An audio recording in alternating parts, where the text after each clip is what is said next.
One of the ways to reinforce information is to go back and talk about previous concepts. That way you can, again, reinforce it and learn how to use it. I want to go back to our discussion of resistors in series and parallel, because I think that this is actually a really useful concept that can be applied to both step 1 and step 2 questions to help you predict what the answers will be. If you model blood vessels like resistors in series versus in parallel, so series would be this, parallel would be this, right? The series means I have no choice. I have to go from basically one resistor to the next, versus parallel, if I'm an electron, I have essentially a choice, or there's a number of different options of which resistor I would go through. Danielle, can you tell us what's the total resistance equal to for resistors in series? Resistors in series would be like R1 plus R2 plus R3 plus R4 equals R total. Perfect. Deb, can you tell us, if I removed a resistor in series, what would the total resistance be? Is to subtract the resistance in the resistor. Yeah, perfect. One of the resistors in series, total resistance should go down. That's pretty straightforward. Hadra, can you tell us, for resistors in parallel, what's the total resistance equal to? Yeah, for parallel, it's at 1 over total resistance equals 1 over R1 plus 1 over R2 plus 1 over R3. Boom, great. Hadra, can you tell us then, based on that equation, if I removed a resistor in parallel, what would the total resistance be? That would increase the total resistance. Okay, this is critical. This is what makes it so useful from the standpoint of modeling it physiologically. In other words, if I remove, unlike a series, where if I remove a resistor in series, where I reduce the total resistance, in parallel, if I remove a resistor in parallel, I am now going to increase the total resistance. That's just a brief reminder of this concept. If you want to go deeper on these and other high-yield topics, we have a free 14-day course that covers exactly what it is that we have found.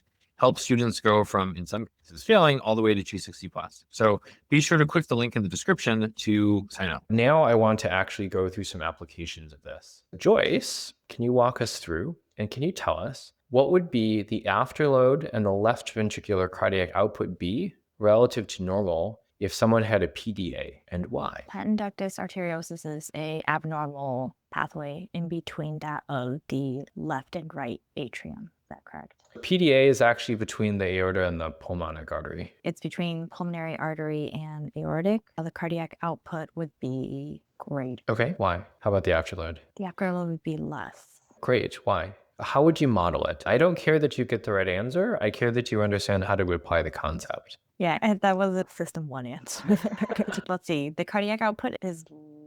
Let's take a step back. Think about this in terms of resistors in series versus in parallel. If I've essentially added a conduit from my aorta, now there's an extra path. Would you model that as removing or adding a resistor? And would that resistor be in parallel or in series? That would be in parallel, which means it reduced the total resistance. Perfect. And if I reduce my resistance, so think back to, again, if I was going to make a tattoo, this would be the crux of my tattoo. HAP equals cardiac output times DPR, which really is just pressure is flow times resistance. Another way of thinking about that. What would then my cardiac output be relative to normal if I had a PDA? Cardiac output would be... Cardiac output would be increased. Yeah. In other words, if my resistance goes down, my cardiac output would go up. Perfect. Again, the concept is very applicable. If I add a resistor in parallel, my afterload goes down, which means in response, my cardiac output should go up. Cool. Does that make sense? Yes. Perfect. Well done. If I closed a VSD, what would be the afterload effect and what would be the left ventricular cardiac output effect relative to before I closed it? And what do you think, Ariel? If I closed a VSD, what would happen? If you close, wouldn't that go back to what it normally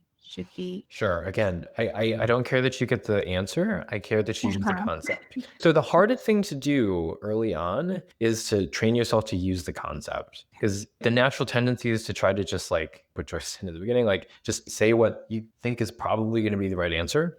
Again, like that, you can get some questions right just through like sheer logic, but I'd rather that you learn how to apply this concept, because this concept is actually very broadly applicable, the concept of resistors in series versus parallel. Okay. Ultimately, what I want to train you to do is to see the concept behind the questions. Because I think what a lot of people struggle with is they see a question like this and they're like, oh my God, I never knew, I never saw in first aid what would happen to the afterload if I closed a VSD. And then they panic. Yeah, exactly. But really, it's just a concept. There's one concept and there's, I don't know, maybe 10 different ways that they could ask it. But this is the same thing. Again, like you'll see every single one of these things has literally the exact same concept. And instead of trying to think of that specific VSD, the VSD part, honestly, it's essentially irrelevant. It's the concept that matters. Assuming by what you're saying with the closure of the VSD being something in comparison to this resistance, I would say that we're taking away a resistance and this is in parallel. If that were the case, then that you would increase your resistance would then increase. That means that your afterload would increase. Your cardiac output would decrease. See? Awesome. That's actually really awesome. Pretty cool. In other words, completely different from the typical approach, right? The typical approach is to look at a question like this and be like, I don't know. This wasn't in first aid. You will never ask me that. But instead, the key thing that you have to learn once you start getting the pathophysiologic chronologies down, the next step is to figure out what's the standalone question. In other words, what really are they asking me? This question isn't really asking you about the closure of a VSD. This question is asking, do you understand how to model the blood vessels as resistors in parallel versus in series? That was very good. Nice, well done. Martina, you are up next. Martina, can you tell us, if I've removed the left kidney, what would be the afterload and the left ventricular cardiac output relative to normal? Left kidney. Again, does it matter that I'm asking you the left kidney? No. How should we think about this? First, whether it is in series or if it is in parallel. Exactly. Yeah. What do you think? This is in parallel. Yeah. And why is it in parallel? Explain to me, why would it make sense to model the kidneys or a kidney as being in parallel with the rest of the system? Because it goes in loops. It's not set on the same plane. Like, yeah. So in other words, if I'm like, if my choice is, if I'm trying to get to my abdominal aorta, I have to go through my thoracic aorta. Those are in series, right? But if I have aorta to begin with, I actually want to continue down it, or do I want to go down my left renal artery? yes. Great. If it's in parallel, if I remove my left kidney, what would be the effects? Total resistance would increase. That decreases your cardiac output and your afterload will increase. Yeah, that's awesome. Yeah, well done. Just remember, guys, like one of my favorite quotes of all time was the Marcel Proust quote. The true process of discovery isn't in seeing new lands, but instead of having new eyes. When you learn a new concept, this is why before, when we talked about how to improve your system 1, a lot of it just comes down to training yourself to see these problems as the concepts underneath them. I think it takes a little bit of practice, but it's very good to see it this way. Totally. Yeah. But you hit the nail on the head. It's really just practice. Because I think people think, oh, I'm not smart enough. No, it's not. It's just, you just have to do it. And you do it enough. Like what we were saying before, I hope you guys have been, every time you stand up, thinking about venous pulling in your legs, decrease in left ventricular preload, which ultimately leads to a decrease in cardiac output, decrease in MAP, and then walking through the baroreceptor reflex to compensate. Yes. My guess is that when you've done that, the more that you do that, the more that now when you see a patient who is hypotensive and tachycardic, you just know intuitively what that means. In other words, you can see the concept without even really thinking about it. That's my goal with this. Again, the tendency when you do a question like this is to try to just like answer it based off of logic and not use the concept. And you will get some questions right. The problem is that you're robbing yourself of the larger opportunity to actually see these things with new eyes, to use the resistors in series versus in parallel to actually understand and predict the answers to all of these problems. Yeah, I've never done this before. This using a basic concept which you've learned in school and then try to put it in here. And yeah, but you use it. I remember when I was a resident at MGH, there was this visiting student, I don't know from where, but I wanted to go to Harvard for surgery. And he was like, you could tell he was trying really hard to impress them. And we were doing like a pneumonectomy. And so you have to clamp the pulmonary artery. They were asking him all these questions about EQ, and he was just totally following it. He just had no idea. They're very simple concepts. They're very simple questions. Again, like they're not hard. You just have to do it. That was good. That was awesome. Nicole, if I made an AV fistula, what would the afterload and the left ventricular cardiac output be relative to prior to making it, prior to creation? That's really what that should say. I'm an AV fistula. Would this be like adding something in series? First of all, let's start with what is an AV fistula. It's just a connection between an artery and a vein that shouldn't be there. Yeah, great. In other words, it's like a PDA, essentially, except that I made it instead of it was there to help my fetal circulation. Then it would be more like it in parallel. You tell me. You reason through it and tell me which would make more sense. If I have a connection where more blood is going from my artery to my vein, I feel like that would decrease the Again, I want you to resistance. think about, you can use logic, but that should be your secondary check. I want you to apply this concept first. Again,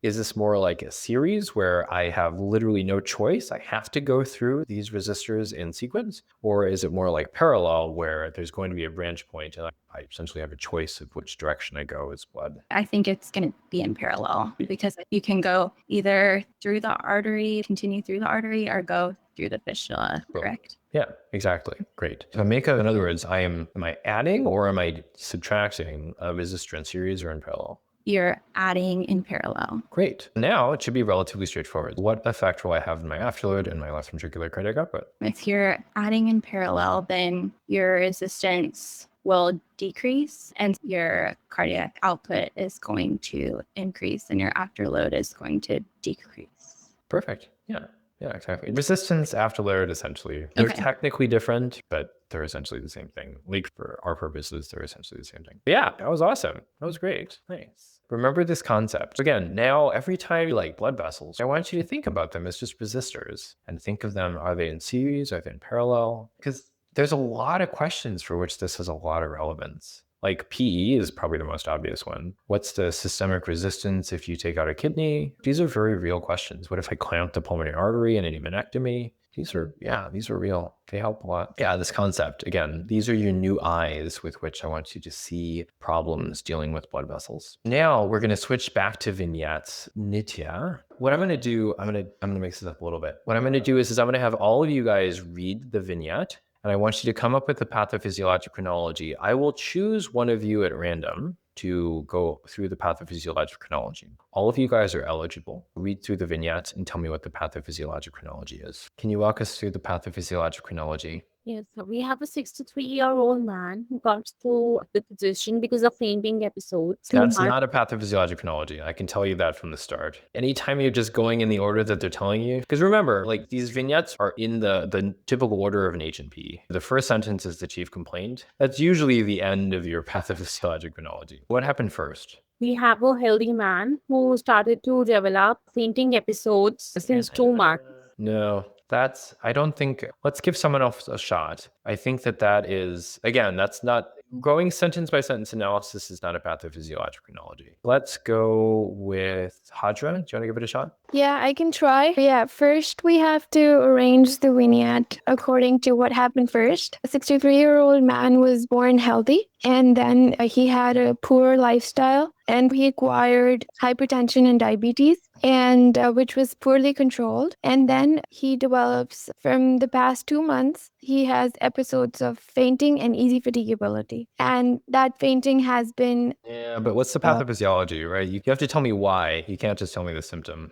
because of his poorly controlled hypertension and diabetes mellitus. I think he started having autonomic neuropathy. And because of that, I think he does not have the baroreceptor reflex to give him he gets hypertensive when he gets up. And I think the hypotension is causing him the fainting episodes for the past 2 months. That's not a bad thought. It's not. Yeah. There's evidence that But that's then not there's the case. a second thought as well. Yeah. And the second thing which I was thinking about, that because of his poorly controlled hypertension and diabetes mellitus, he's getting some kind of ischemic cardiac myope, and that is causing him the cardiac output to decrease and the map decrease. No, that's not it either. Someone else want to give it a shot? This is a hard one. This is actually one of the hardest ones I think I wrote because it's pretty complicated. All right, I will share it with you. What's interesting about this is that no one talked about his EKG. I'm going to guess it's because you guys probably didn't make sense of it. And this is pretty common. They call this confirmation bias or anchoring. In other words, we anchor on a particular diagnosis. We think like,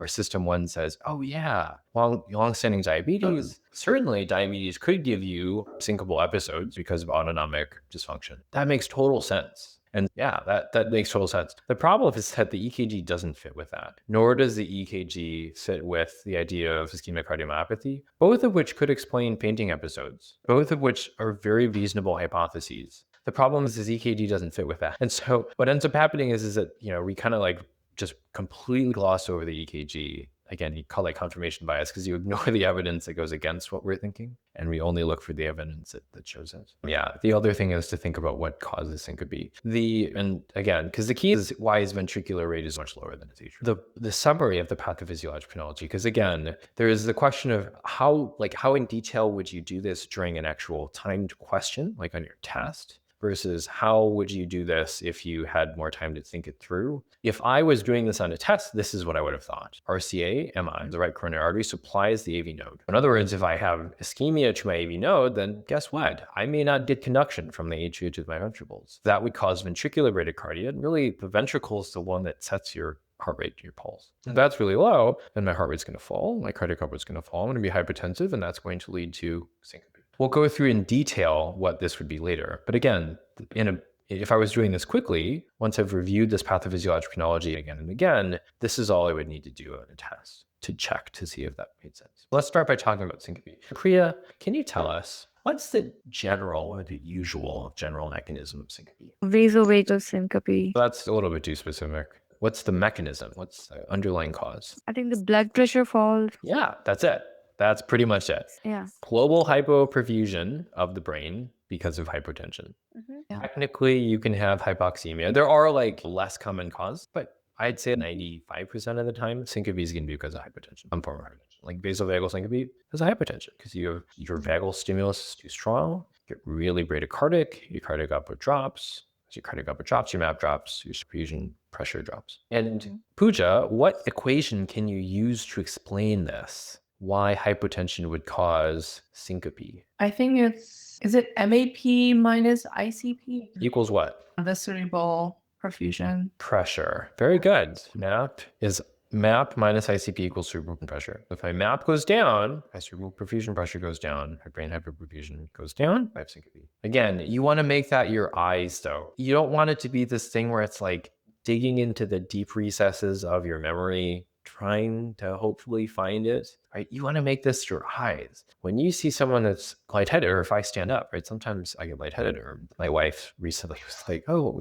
I stand up quickly, I get lightheaded. I was like, oh, wow. I literally thought of the cerebral perfusion pressure, and then thought about what are the reasons why her mapping. So I know she dehydrated all this stuff, but this becomes natural the more that you use it. Just like using the resistors in series versus parallel can help you to explain the blood pressure and the afterload in tons of different situations where you have either abnormal connections between vessels or decrease in abnormal connections. Let's talk about heart block. So TRIDEV, starting again, this is bolded. This is going to be a question that you're going to want to make cards on. We'll make the cards for you afterwards. But again, this is one of those key concepts that you want to make automatic. TRIDEV, can you walk us through, starting with the SA node, what's the order of depolarization of the heart? From the sinoatrial temples, it goes to all the atria, and from there it goes to the AV node, from AV node to the bundle of Hayes, and then Purkinje fibers, then left bundle branch, and then right bundle branch, and then ventricle depolarizes. Yeah, perfect. In other words, SA node to atria, to AV node to Purkinje fibers, to both ventricles simultaneously. Perfect. Allison, what exactly does it mean? It's embarrassing. I didn't really understand. I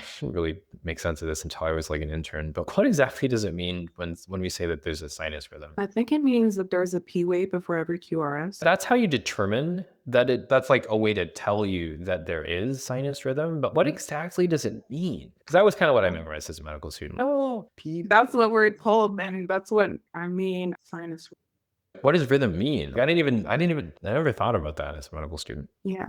Let me tell you. Basically, it just means that the electrical depolarization of the heart originates in the SA node. It makes sense why the thing that we all memorize, there's a P before every QRS and the QRS after every P. It makes sense why, because again, you're saying that like the atria are depolarizing before the ventricles. That makes sense. Technically, you could not be in sinus and still have that be true. But if you had an ectopic focus in your atria that was going off, it'd be kind of hard to tell. But yeah, generally we still assume that it's sinus in that case. Danielle, what does it mean to have third degree heart block? That means that the AB and SA node are beating independently of each other or conducting independently of each other. Kind of. Not only the SA and the AV nodes. Think about what are exactly are independent. Oh, sorry. The not the nodes. The like the atria and the ventricles. Perfect. Yeah, exactly. Yeah. In other words, like your AV node is not functioning. Your AV node is like the one electrical connection between the atria and the ventricles. Kind of cool like that, right?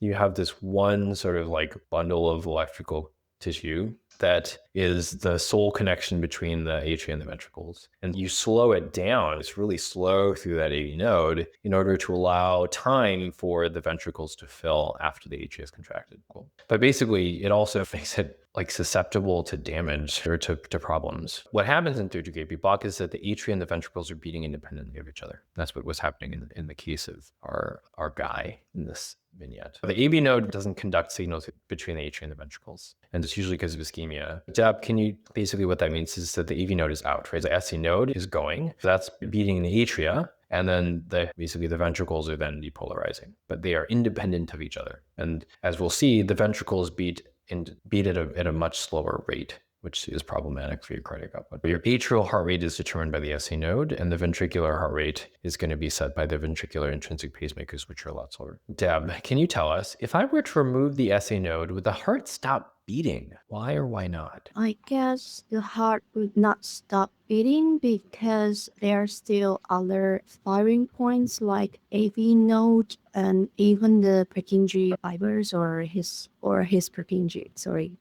the his Purkinje system or even the ventricles, but it just would not go through the normal transduction pathway because the firing would not like delayed in the atrium or delayed in the AV node because the AV node. Yeah, perfect. So in other words, it's not ideal, but yeah, the heart would still continue to beat. Kind of cool. There's a backup system. If the original pacemaker on my SA node stops working, I have other pacemakers. The rhythm, instead of it being sinus, now the rhythm is going to originate in other parts of the heart. Excellent. Hadra, what's the order of the parts of the heart that would take over pacing if I remove the SA node and why? If we remove the SA node, the AV node would take over the rhythm next. And then if we also remove the AV node, the ventricles themselves would take over the rhythm. Yeah. Actually, interestingly enough, the atria would take over first, and then the AV node. Okay. And then the ventricles. Yeah. There's a different sort of intrinsic rate of depolarization, which again is set by the phase 4, just like it is in the SA node. But typically, again, the faster thing takes over fast because you'll reach the threshold faster. Joyce, I just said this. What phase of depolarization would determine the pacemaker rate? 4. Great. All right. Well, that was a gimme, so let's give you another one. Why would the atrium take over pacing of the heart first? If I remove the SA node, like why wouldn't it be the AV node? I don't know. Think about it. What determines who is going to reach depolarization first? The atria or the AV node, and why? The atria, because the SA node is located in the atrium. No. It all has to do with the phase 4 depolarization. In other words, remember the heart rate is determined by what aspect of the phase 4 depolarization? The slope. The slope, yeah. In other words, right, another way of thinking about the slope is how fast or how slowly do I reach the threshold at which the voltage-gated calcium channels are going to open? In other words, if my atria have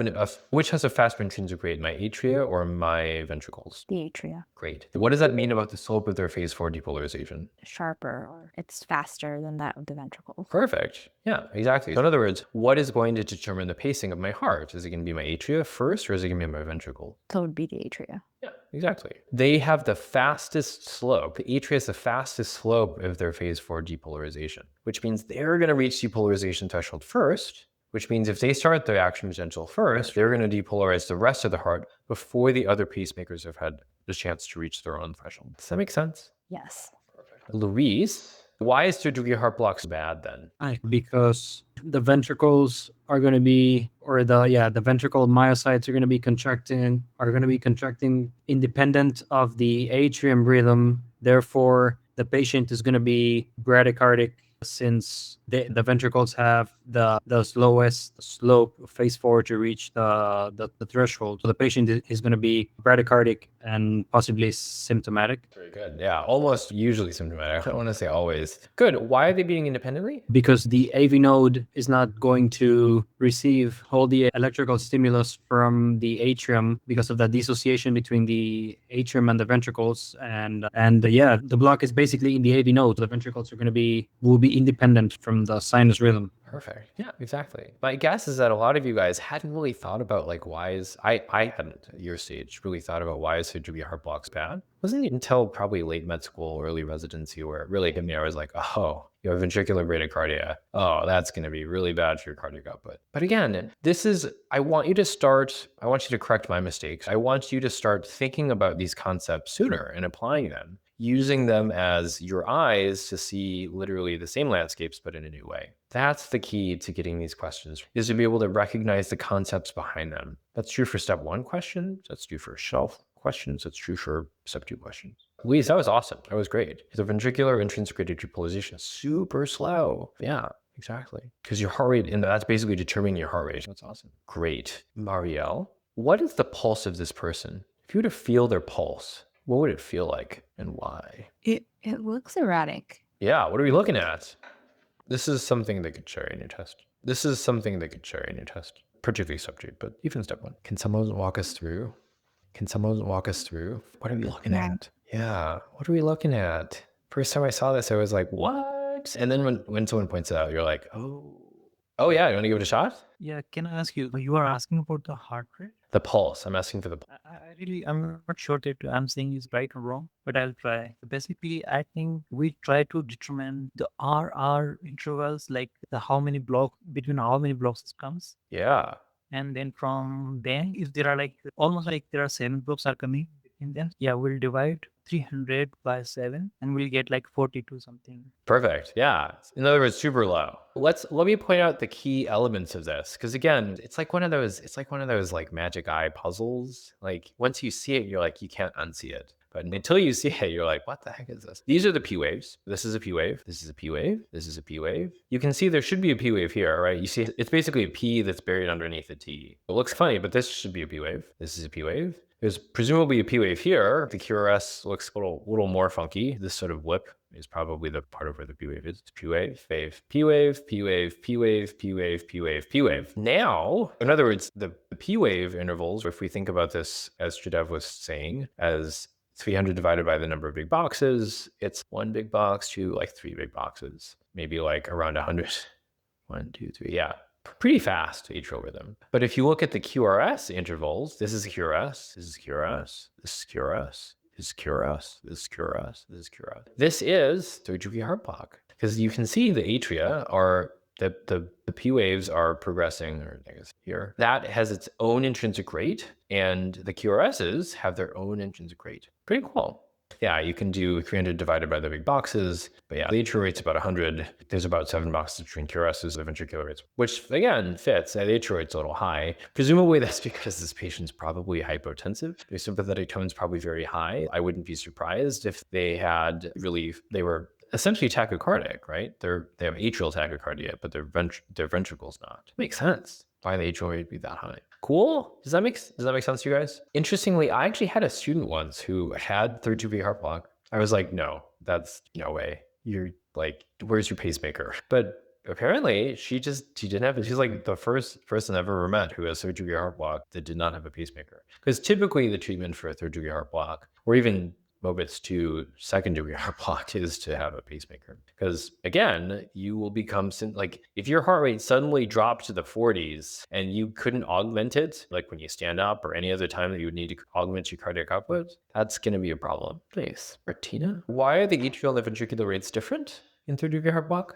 Because they are beating independent of each other. Perfect. Sure. But what explains such a big difference in their rates then? Because beating independent doesn't necessarily mean that the rates would have to be different, but why are they different? The conducting system in the atria is faster and smaller than the one in the ventricles. Yeah. The intrinsic pacemaker rate, Yeah. The atria, they're driven by their intrinsic rates rather than being all driven by the SA node. The SA node drives the atria, the ventricular rate is going to drive the ventricles. Why then, Nicole, would someone have syncope with third degree heart block? My guess is because the atria and ventricles are not contracting like in an orderly fashion, that they're not getting enough cardiac output. That's like, no. Again, I want you to use the concepts that you know in order to explain this. The next step is to figure out which concept to use. But when in doubt, in a cardiology question, you should always think about which equation. MAP equals cardiac output times resistance. Yeah, perfect. Or times TPR. Good. Which also equals what? The heart rate times the stroke volume times TPR. Perfect. Now tell me, why would someone have syncope with their degree heart block? Because it is affecting their stroke volume. It's actually not really. Their stroke volume actually would be pretty high in this case because they'd have a monster preload. I'm not sure. Why are the atrial and the ventricular rates different, Nicole? Because they have different intrinsic rates between the atria and the ventricle. So what's the ventricular intrinsic rate? It's a lot slower than the atria. Great. What determines my pulse?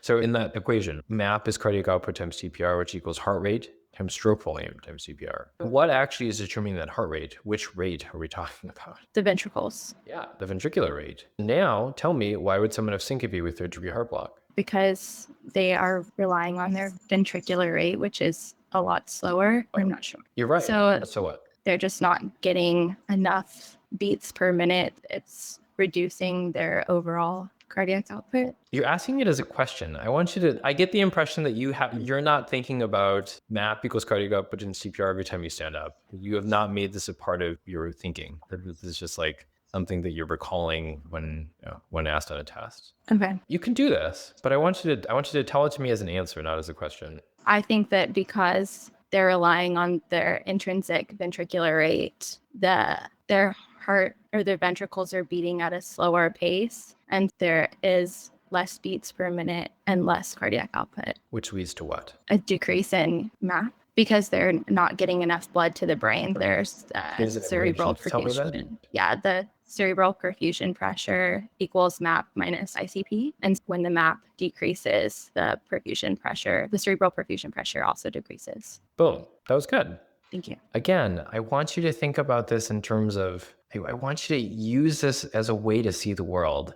I really just like with the blood vessel thing, you can use this as like basically new eyes to see the world. Because again, almost all cardiac questions can come back to this, right? MAP is cardiac output times TPR, which equals heart rate times stroke volume times CPR. If my ventricular rate is only 40, if my heart rate suddenly drops to 40, really low, then my cardiac output's going to go low. My cardiac output's down, my MAP is down, my cerebral perfusion pressure is down, I'm going to get brain hyperperfusion. That's going to lead to syncope. Cool. Perfect. Nitya, what is the typical treatment for third degree heart block? And why? Why would that make sense? No, I believe it would be a pacemaker. It would be a cardiac rhythm that we have the SA note. Ooh, that's not the right answer. Why is that not the right answer? Think about it. That was like a system one answer, I think. If I paste my SA node, what am I going to do? What's the problem in third degree heart block? The main problem lies in the ventricular rate being very slow. If I paste my SA node, the main problem is that I don't have conduction between my atria and my ventricles. If I paste my SA node, what's going to happen? That would create an independent rhythm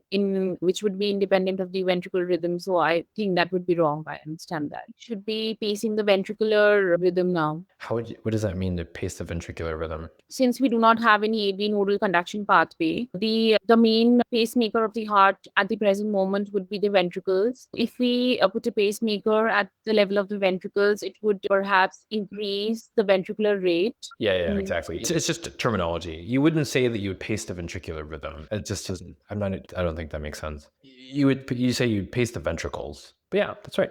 Good. Yeah, you'd paste the ventricles. You'd artificially paste the ventricles so that you're no longer bradycardic. Good. Priya, what blood vessel supplies the SA and the AV nodes? I think the circumflex. So usually is it right coronary artery? Yeah, usually it's large. Sorry. Yeah. Technically, you're right. Want to get really specific, it's about 60% of the time for this, about 90% of the time for the AV node. But for your test, for test purposes, it's like almost always going to be the RCA.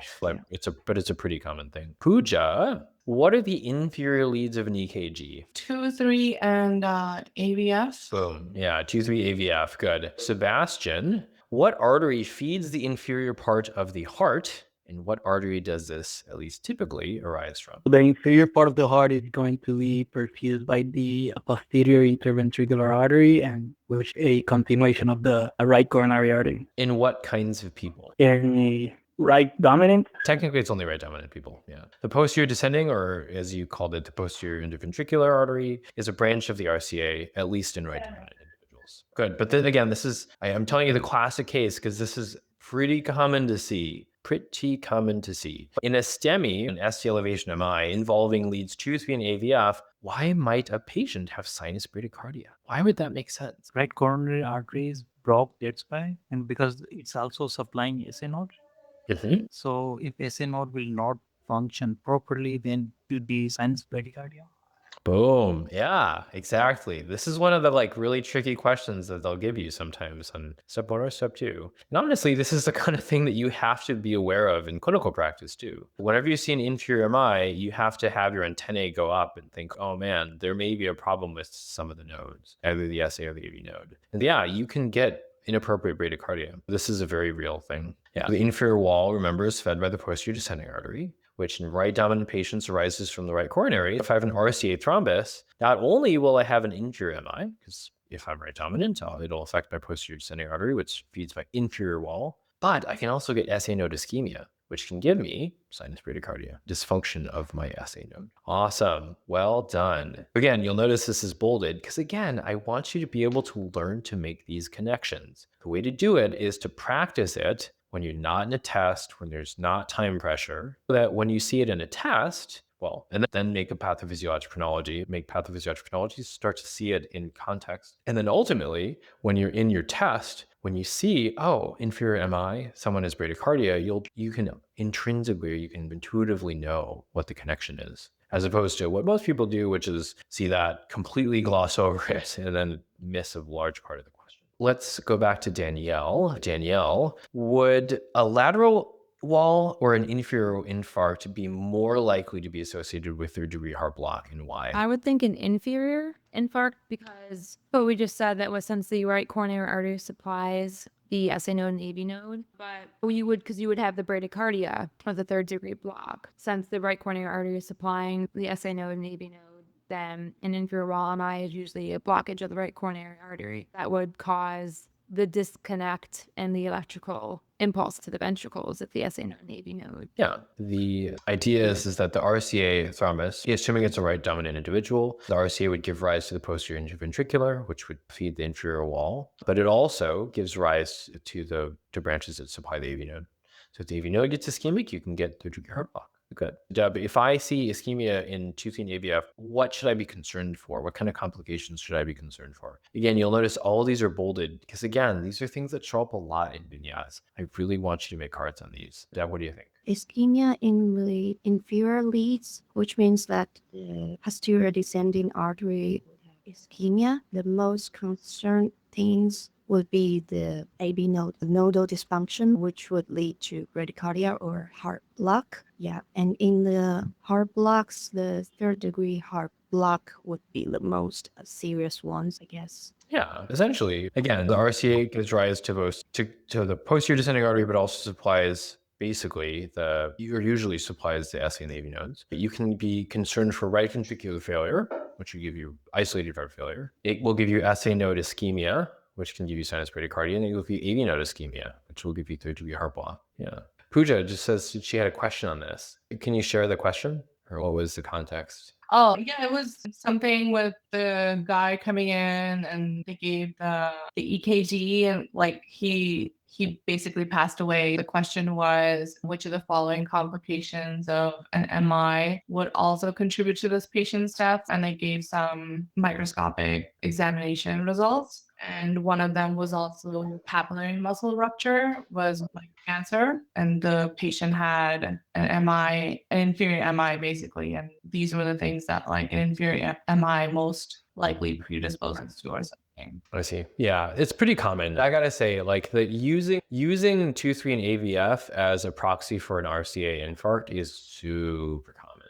And this shows up a lot. One of the ways we didn't discuss really much here, but one of the ways in which we'll talk about this in a sec, but one of the ways in which this can affect you is that if you get right heart failure, you have to be really worried about dropping their preload. Because if they go into right heart failure and then you decrease their preload, you're just going to make it worse. Like an inferior infarct is one of the times when you actually don't want to give nitrates, where you have to be really careful about giving nitrates because you can kill them, because you'll make them hypertensive, because you'll drop their preload too much. Because in right heart failure, you're like, say, preload dependent, because you need the right heart to get more preload so that you can get more blood to the left heart. But yeah, it's pretty common. But Hadra, in a right dominant individual, what would the pulmonary artery wedge pressure be if I had 2-3 in AVF, if I had an MI there? The inferior part of the heart is affected. Of the right heart is affected, which means that it's like a right heart failure, and there will be a backup of blood in the right heart, and the right heart will have a difficult time pushing the blood into the pulmonary arteries, and then the capillaries, and then the veins, and the left atrium. Left atrial pressure will decrease, which will decrease the pulmonary artery wedge pressure.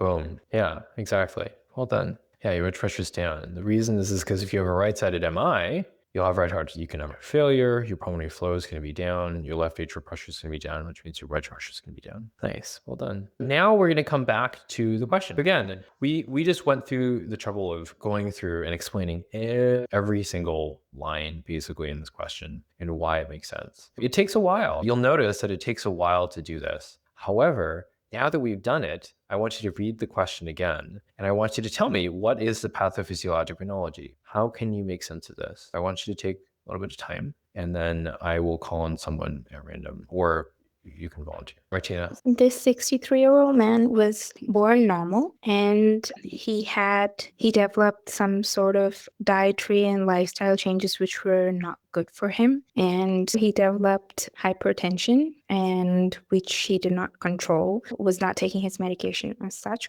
and he also developed diabetes mellitus. Both of these chronic conditions affected his arteries, and it caused some sort of inflammation, and because of that, it led to deposition of proteins, or there's arteriosclerosis, and that's what led to him having a block. And he had Let's actually be clear. Technically, it's actually the atherosclerosis. Arteriosclerosis just means your arteries are hard. Athero is the plaque, is like the fatty. But it's actually atherosclerosis that would give you a heart attack. Just having stenosis in and of itself doesn't mean that you're going to have a heart attack. What actually leads to the heart attack?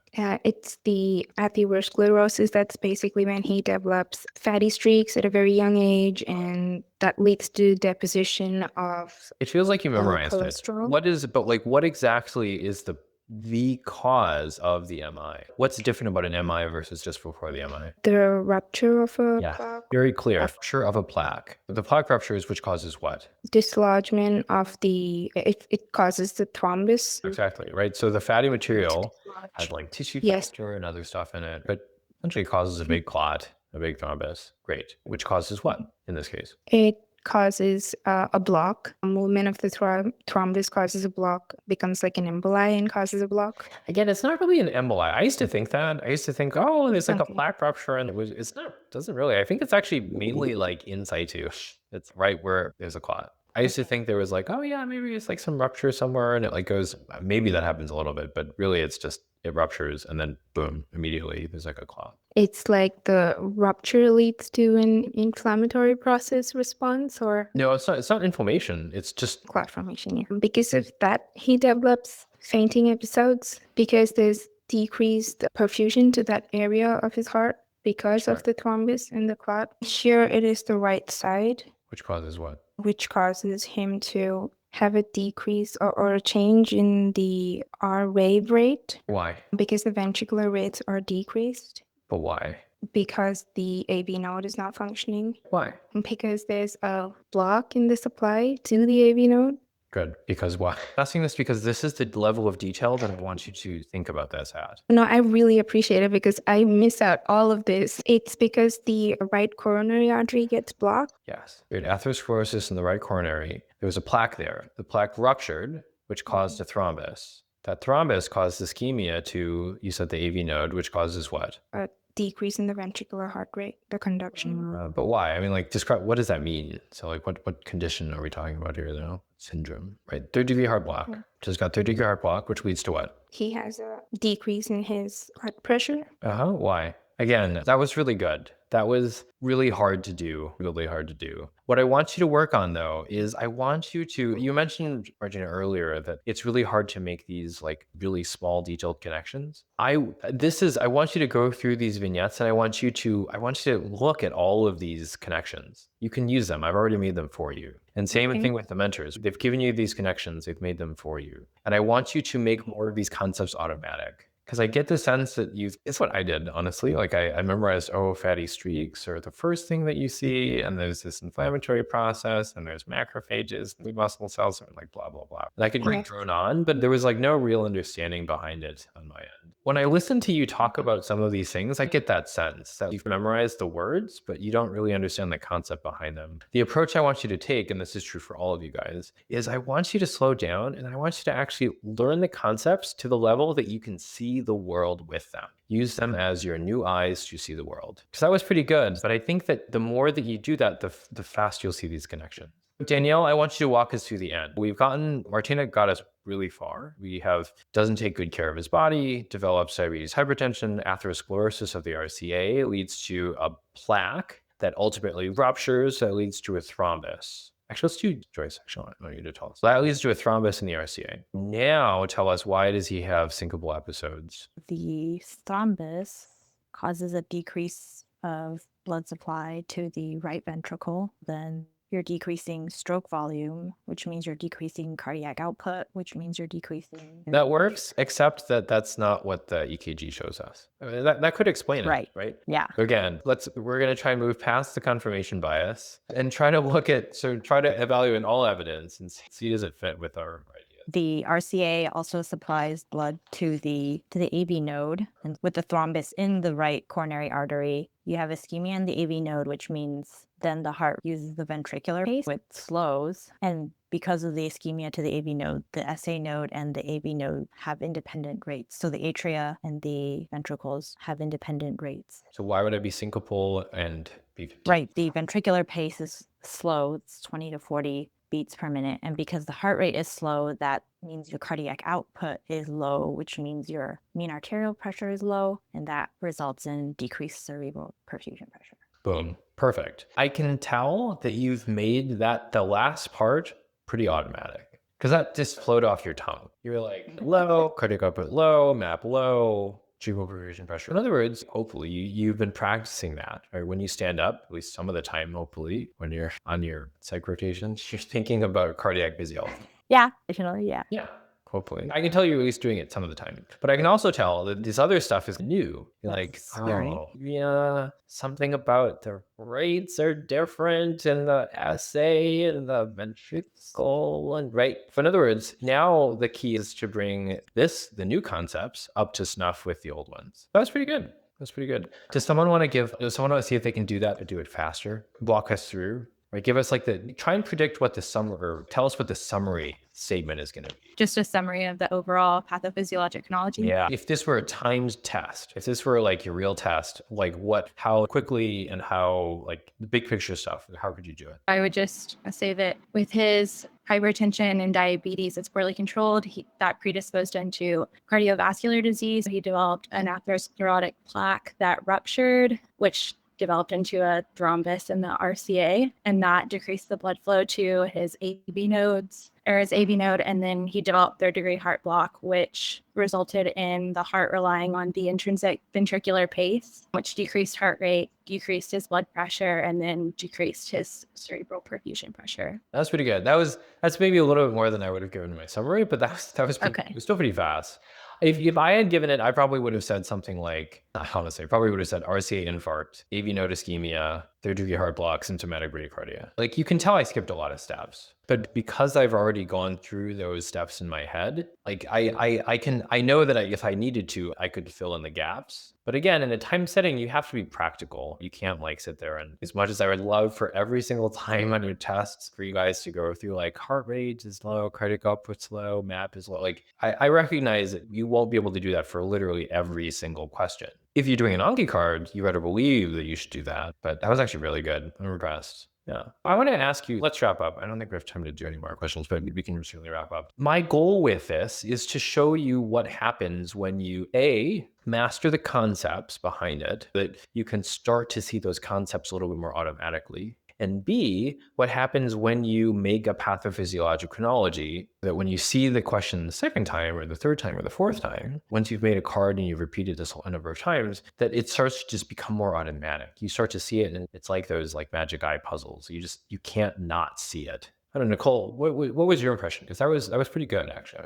Just my impression of like the scenario. Or of your ability to answer it, like of your ability to answer this, or like thinking to the future. If you were to do this more, how much would this, what would be the effect on your ability to interpret questions and get more questions right?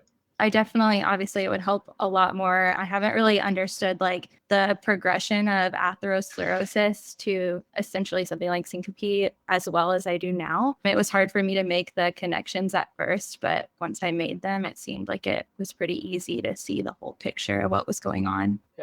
Yeah, I think that's generally true. How about other people? What are your impressions, or just overall impressions? Like, how does it feel to do this? I think it really helps me to put abstract concepts together, because I think that in first aid, all of the concepts have their own little box, and this sort of ties all of them together instead of learning and memorizing them as individual things, to see it in the system. That I think makes it stick a lot better. Yeah, totally. Yeah, there's very good evidence behind making abstract things concrete and concrete things abstract. I think there is a Department of Education study. They looked at basically like big picture, like they looked at what are the educational techniques that have the strongest evidence. That was one of the things that had the strongest. Yeah, makes total sense. Perfect. Other people? It actually made me realize that I forgot the term you were using, what you were calling it, but I was thinking back to like when we first started this session, I was really stuck on the idea of poorly controlled hypertension. And then I was like immediately thinking left ventricular hypertrophy, or like, something along those lines, or how completely wrong I was. And then when, like you said, but it doesn't correlate with the EKG, and I was like, crap. Like, you're right. I completely do that, where I just need to like pull myself together and just read the whole thing. Thing that I need to really work on is what this made me realize. That's good. I think the concept you're talking about is anchoring. Yeah, there you go. Anchor on a particular diagnosis. That's a really good point. Yeah, because our system one can also sort of like our intuition, right? Our intuitive answer can lead us down the wrong path too, and that happens a lot. Because oftentimes when you see poorly controlled hypertension, Rael, you're right. Like controlled hypertension, you're thinking LVH, you're thinking neuropathy. It's really easy to anchor on that and to think, oh, maybe this is LVH. And then you're thinking, oh, that would actually explain syncope potentially. There are certainly ways that you can do that. The problem is that then we have the confirmation bias. And then then you ignore why are they bradycardia? Because LVH wouldn't explain bradycardia, certainly wouldn't explain symptomatic bradycardia. And then the EKG totally doesn't fit.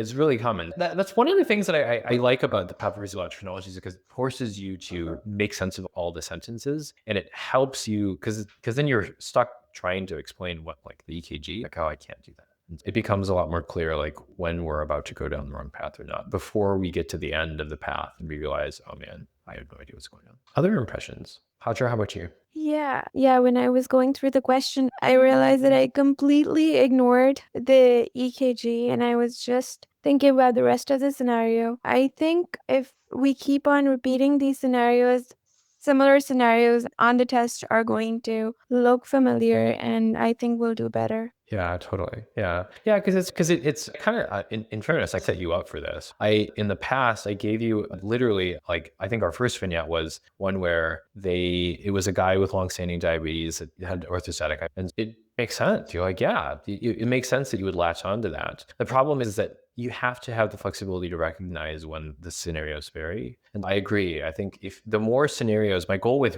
this was to show you that there's lots of different scenarios that can lead to the same symptoms. And like a PE could lead to these symptoms. A right-sided MI can lead to these symptoms. Autonomic neuropathy can lead to these symptoms. Like a lot of things can give you hypertension, and particularly orthostatic hypertension. And being able to recognize that and knowing all of these different scenarios gives you more flexibility, gives you more lateral thinking that you can transfer between, as opposed to just seeing the buzzword like polycontrolled controlled hypertension, anchoring on that, and then you're just stuck. Initially, when we did these, there was a lot of emphasis on going like one sentence at a time and putting the pieces together. But in this scenario, I was trying to do that. And when I do that, I do get trapped in this, like you're saying, anchoring. And I do dig my heels into something that I'm thinking just based off of the first 2 or 3 sentences. By the time I get to the last sentence, like in this case would be the EKG, I would glaze over that almost, because in my mind, I already have a decision. Is it better to maybe read the entire scenario first before we sort of That's a fantastic question. You're saying, if I think about every sentence, sometimes it leads me down the wrong path. Maybe I shouldn't think about every sentence. I should just read everything first and then try to put it together at the end. The problem is that particularly for the longer the vignette, the harder that is to do. And oftentimes I'm in the middle of writing a lesson on this, but basically how you think of the first sentence affects how you think of every single other sentence after that. I guess what I would say is that the best thing that you can do is it's really how it is that you prepare before you go into the test that matters. It's like those coaches that say like championships are won in practice, or games are won in practice, not in the actual game itself. I look at question interpretation the same way. If you find yourself anchoring on one diagnosis and not being able to generate other ideas, it's not really a problem of how it is that you're thinking about the question at the time. It's really a problem with your preparation leading up to doing the question.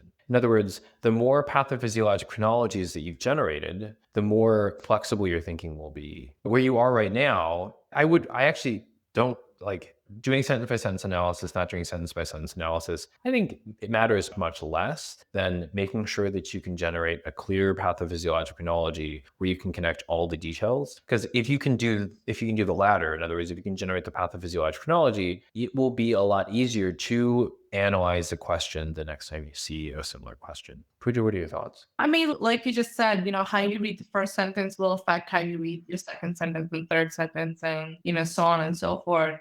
So for me, as you can tell, like for the past few sessions that we've had with you or the other tutors, like this has been my biggest concern, because I do keep getting trapped into this where I read the first sentence, I think it's something, and by the end of the vignette, it's like completely something else, and I don't catch on to it because I'm still finding that first sentence. Exactly. So I guess what I would say is that it's 2 parts. It's like we said in the first lesson, we're trying to improve your intuition. In other words, you're trying to train your system 1. That's why we're doing the pathophysiologic chronologies. In other words, if your first sentence, if your intuition was right, then everything else becomes a lot easier. That would be, in an ideal world, your first intuition is going to be right. But what you're asking is as well, it's not an ideal world. Sometimes my first intuition is sure, I'm working on training my first intuition, but what happens when my first intuition is wrong? That's where your system 2 comes in. You have to generate the pathophysiologic chronologies for every sentence as you're going. It has to fit. In other words, if you read the third sentence and it doesn't fit with the idea of LVH, then you need to change your story. You need to recognize then that you need to change your story. Because if you ignore the bradycardia and you keep going, that's now on you. Does that make sense? Yeah, that makes sense. It's a 2-part process. You have to improve your system 1. You have to train your intuition so that your gut instinct when you read a sentence is right more often. But then you also have to trust but verify. Think, yeah, my system 1 has told me that this is LVH, but also let's see if I can make that fit with the vitals. I can make that fit with the respirations and the blood pressure, but I actually can't make it fit with the pulse. Oh, I don't know, bradycardia, but bradycardia could certainly explain the low blood pressure. Maybe there's a reason that he's bradycardic. In other words, I'm starting to open my mind to other ideas. I'm not anchoring on one diagnosis. And then I read the next sentence and I'm like, oh, we have 3rd degree heart block here. That would totally explain the low pulse and the low blood pressure, and could also alternatively explain the fainting episodes because they would be syncopal from low cerebral perfusion. When you read that first sentence about a 63-year-old male, blah, blah, are you thinking LVH at that point? Oh gosh, no. No, all you know for fainting, again, is hypotension. I read the first sentence, I see hypotension. Second sentence, hypotension. Without warning, it tells you that it's cardiac, most likely. This is known as unheralded syncope. Unlike vasovagal syncope where you're like diaphoretic and get like faint beforehand, there's no warning. Typically you see that more in cardiac. I'm thinking something cardiac. And again, which fits with his age. Chronic hypertension, diabetes mellitus. Again, I'm thinking cardiac risk factors. There's, again, like I have a pretty open mind though, because there's a lot of, as you saw, there's a lot of reasons why coronary disease could lead to hypotension. Pulse is low. Now it's pretty specific. It's either SA node ischemia or AV node ischemia, most likely, right?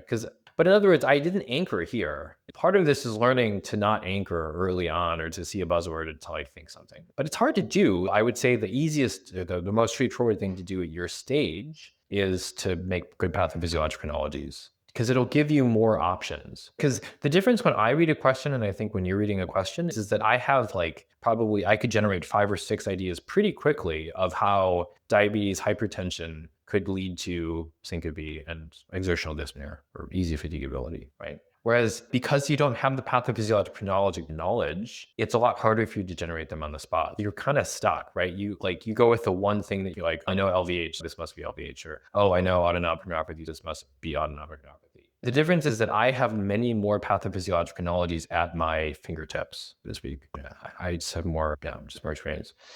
But again, the question is, how can you gain that? The way to gain that is to do more pathophysiologic chronologies. Does that make sense? Yes, thank you. All right. Guys, thank you very much. This was very fruitful. I think we've got another session next week. Okay. So this is actually finishing an old series that we had. We skipped to GI because I wanted to do GI, but we're going to come back just to finish, to round out this rule in and rule out question interpretation module or set of lessons that we had going. If you'll recall, last time that we were talking, we talked about the idea of the absence of evidence is not the same as the evidence of absence. And so, Devin, what exactly does that mean? I don't think you were here for that, but do you know what that means? I was not here for that, but I think it's just because you don't see it doesn't mean it's not fair. No?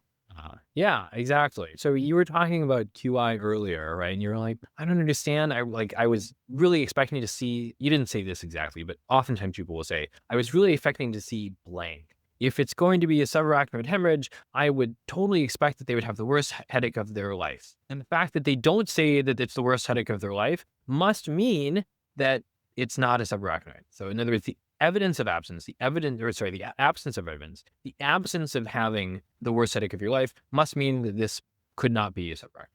But that's not true, as you said, right? That no evidence for something isn't the same as proving that something's false. So an example of this, I gave a different example last time, but another example of this that was in the news not too long ago was there was a JAMA paper that was published in the last several months where they were looking at chemical sunscreens. So there's 2 kinds of sunscreen. There's chemical and there's mineral. So chemical sunscreens are found in high levels in the bloodstream, well above the recommended threshold. So the recommended FDA threshold for, at what level would you need to look into it further to see is it bad or not bad, is 0.5 nanograms. The maximum, all 6 of the chemical sunscreens that we looked at in typical and maximal use range from 3.3 to 258. Crazy. But then they said there's no evidence that shows that they're harmful. Specifically, they said previous studies have indicated a possible association between some of the chemicals and health risks, such as endocrine disruption and reproductive harm, but no comprehensive safety data are available. In other words, there's no evidence to suggest that they are, to prove that they're harmful. Anika, does that prove that they're harmless? No, I would say that there isn't enough proof as to whether they would be harmless. Yeah, exactly. So in other words, the fact that we don't have evidence doesn't mean that there's evidence that it's not harmful. It just means that we don't know either way. The example I used before was masks. At the beginning of COVID and everything, there was no evidence that we had that suggested that masks could help prevent the spread. There was no clear studies that showed that masks decreased the spread of COVID, SARS-CoV-2. People took that to mean that that masks were not helpful. And people went, again, there's, people kind of walked those back and said, it's actually because of we were trying to prevent PPE from being used, which is legitimate. That is legitimate. That was a legitimate concern at the time. But a lot of people were just saying no, masks are not, they're not meant to help. All those Asian people that are wearing masks in Asian countries think there's no evidence to suggest it. They're just kind of mass hysteria. But that's not true. Again, the fact that we do not have evidence doesn't mean that there's evidence that shows that it's not true. It's especially because a lot of these studies that they were citing, because there were some studies, in their defense, there were some studies. The studies that they were citing were not very well designed studies for the purposes of asking would it prevent SARS-CoV-2. But again, so same thing with this, right? It kind of depends on your risk tolerance, but saying that it's safe is probably not true, especially when you consider like chemical sunscreens. If they're able to absorb light in general, you would imagine that they are, I was actually just looking at this, they look pretty nonpolar. They're actually very nonpolar, which then it makes total sense why they could be absorbed through the skin, right? Because nonpolar things can cross membranes, just like fentanyl's nonpolar, can cross, a fentanyl patch. Estrogen's very nonpolar, right? Based off of cholesterol. Use that, put that in the patch. So they absorb ultraviolet light as they're designed chemically. And so they're also nonpolar. So it makes total sense that they can cross over into your bloodstream. But I don't know, at least for me, I probably wouldn't want high concentrations of, even though there's no evidence to suggest that it's like really bad, I probably wouldn't want high amounts of chemicals that can cross cell membranes in like circulating in my blood. Again, this is just this is totally personal. I have no idea whether it's good or bad, but just, it's probably not great. It's just sort of my thought. Okay. So why is this relevant? Why are we talking about sunscreen and COVID and stuff? How is this relevant to question interpretation? It is because a bad rule out is one that uses the absence of evidence or the absence of a buzzword to say that something is not true. So in other words, I get this a lot. They'll say, oh, they didn't say anything in history about whatever the classic association is. So like we said, they didn't say anything about the worst headache of my life. Therefore, they can't be a subarachnoid hemorrhage. Or normally for bacterial pneumonia, they would say green sputum. They didn't say green sputum. So this can't be bacterial pneumonia. Right? Or, oh, this can't be malarious because they weren't drinking alcohol. Like they didn't give you some sort of like clue about what it is. And we're using the fact that the lack of a clue to spuriously prove that something was not true. So Adam, why is it bad to rule things out using the absence of evidence? Why is that not a great way to do a rule out? To put it to words, if you don't have evidence, you have no reasoning to use to justify excluding that from your candidates for what is happening. In life, in some ways, there's lots of times where there's not going to be evidence, particularly for shelf exams or step 2CK, I gotta say, and the real world. Like step 1, they're going to give you a lot more clues, quite frankly. This is still valid for step 1, but it's especially important for step 2. Because very rarely are they going to give you the classic presentation of something. And if they give you a buzzword, it's often going to be a buzzword that's associated with some other word or some other like condition. Like I think, whose question was it? Devin's question, where, there was like very clearly imperforate hymen, but then they gave you something that was like a buzzword for like a mass. It was like, rock hard or something like that. Rock hard mass. They are toying with you in that case. They are giving you something. Because again, can you imagine a situation in which an imperforate hymen could give you a really hard mass? Yeah, you can imagine that, certainly, right? Blood that's either so much or that's hardened, coagulated and hardened, could certainly give you something that's hard. Right? Just because they didn't give you the classic thing that you were expecting, just because they didn't give you, blood I would expect would be fluctuant, you can't use the lack of fluctuance as a way to rule something out, I would argue. Devin, does that make sense? Yeah.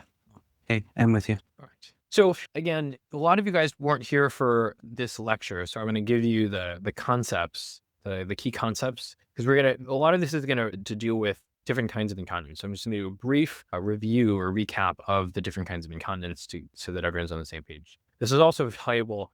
I don't remember who was asking. Smriti was asking about OB. This is actually perfect for you because this is like very OB specific or very OB relevant. So there are 4 major types of incontinence. Right? So there's urge incontinence. So that's where there's an overactive bladder. There's stress incontinence where you don't close the bladder outlet very well. So that's why when you cough or something, right, because the bladder isn't closed very well, that increase in the intra-abdominal or intra-pelvic pressure is going to squeeze the bladder and you'll have leakage out of the urine because you don't have good closure.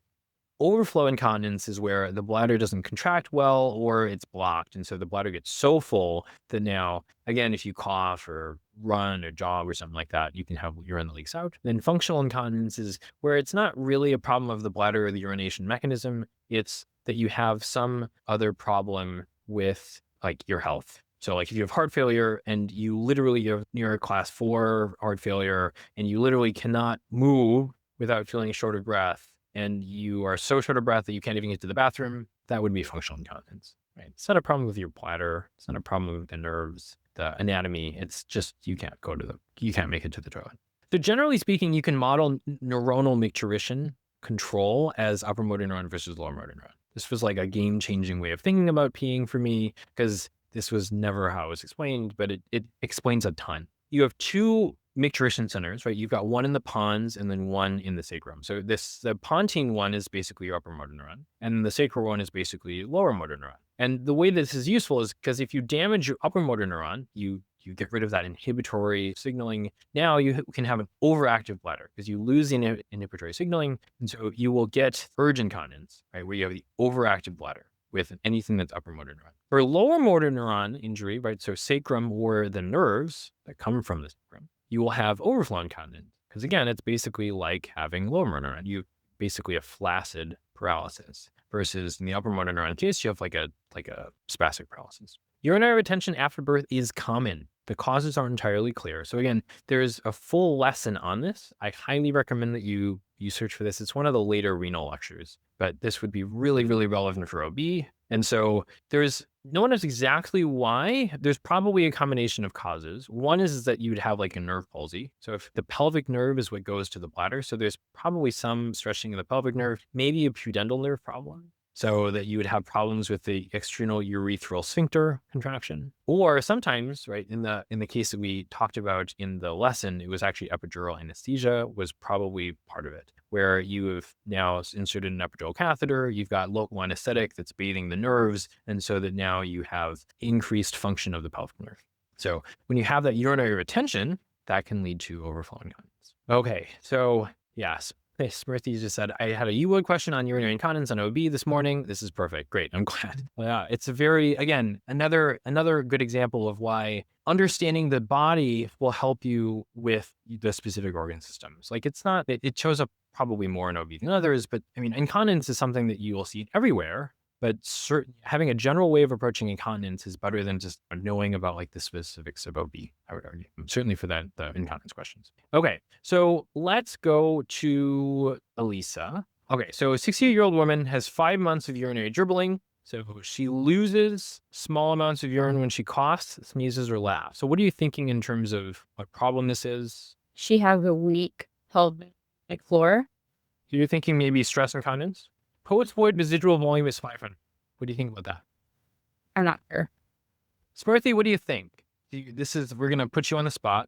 This is going to help you with your OB incontinence stuff. So what do you think, Smriti? I'm also thinking along the lines of Elisa, that it's also like pelvic floor muscle dysfunction, which usually is caused by stress. Okay. And it's like stress, like pelvic floor dysfunction is also seen in like older women because of like other like stress on their like muscle, I guess. Okay. So this is not, this was intentional, actually. I intentionally made it seem, again, I tried to do my best step 2 CK question writer impersonation. I gave you something that was classic for stress incontinence. But then I gave you something that did not fit with stress incontinence. The fact that the post-void residuals are.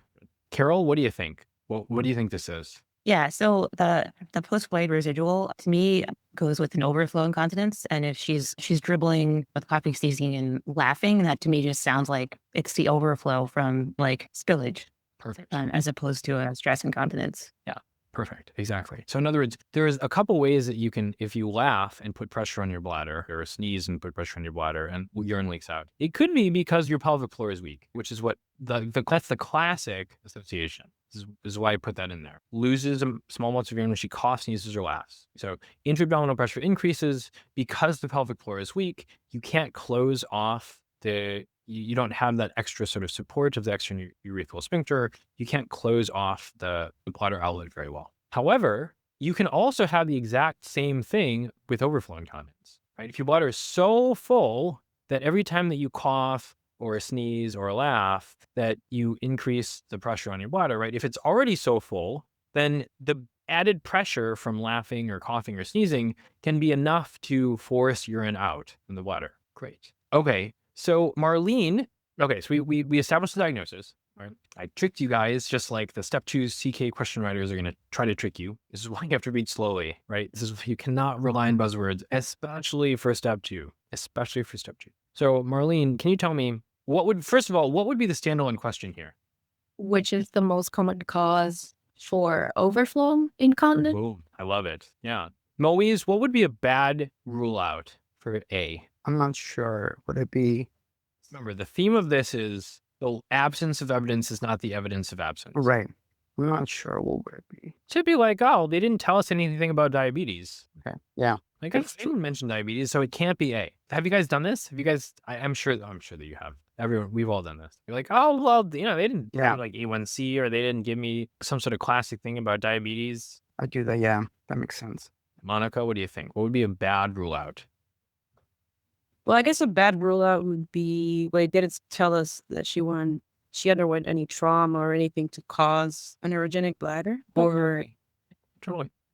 Yeah, again, it's just a bad rule out is typically saying, oh, they didn't tell me about blah, blah, blah. Typically, I think of neurogenic bladder as being like an MS problem. They didn't say that she had MS, so like something like that. Deb, what do you think? What would be a bad rule out for D? First, in suprasacral spinal cord injury, there's no inhibition. It's sounding more like a good rule out. I want a bad rule out. So in the case scenario, it's not mentioning about neurologic signs or trauma. Exactly.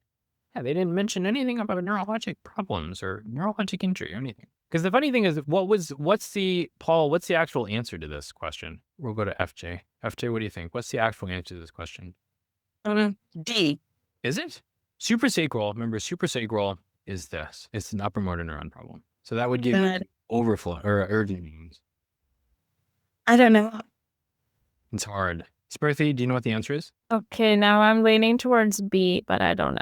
Is B. Yeah, good. But again, you wouldn't know it from the rule outs that we had. If you had said, oh, well, they didn't give me anything about neurogenic problems, or, oh, you wouldn't know it. As a very, very last resort, should you use the absence of evidence as any sort of evidence. Instead, go with something that is objective, right? The postword residual. Diabetic nephropathy, first of all, remember, this is nephropathy, not neuropathy. So you want to read slowly so you can actually read this. So postword residual would be low. Neurogenic bladder dysfunction could certainly give you The question, what is it that will point us towards neurogenic bladder dysfunction? They didn't put anything in there. Well, exactly. There's nothing. That's the whole point. That's the whole point of this question. Yeah, there's no clues that were given in the vignette. And that is exactly how step 2 questions are written. I don't know if you noticed this. Or I don't know if you're studying for step 2, but this is how step 2 questions are written, right? They will give you a vague sort of vignette, and then they'll give you one piece of objective evidence. And based on that one piece of objective evidence,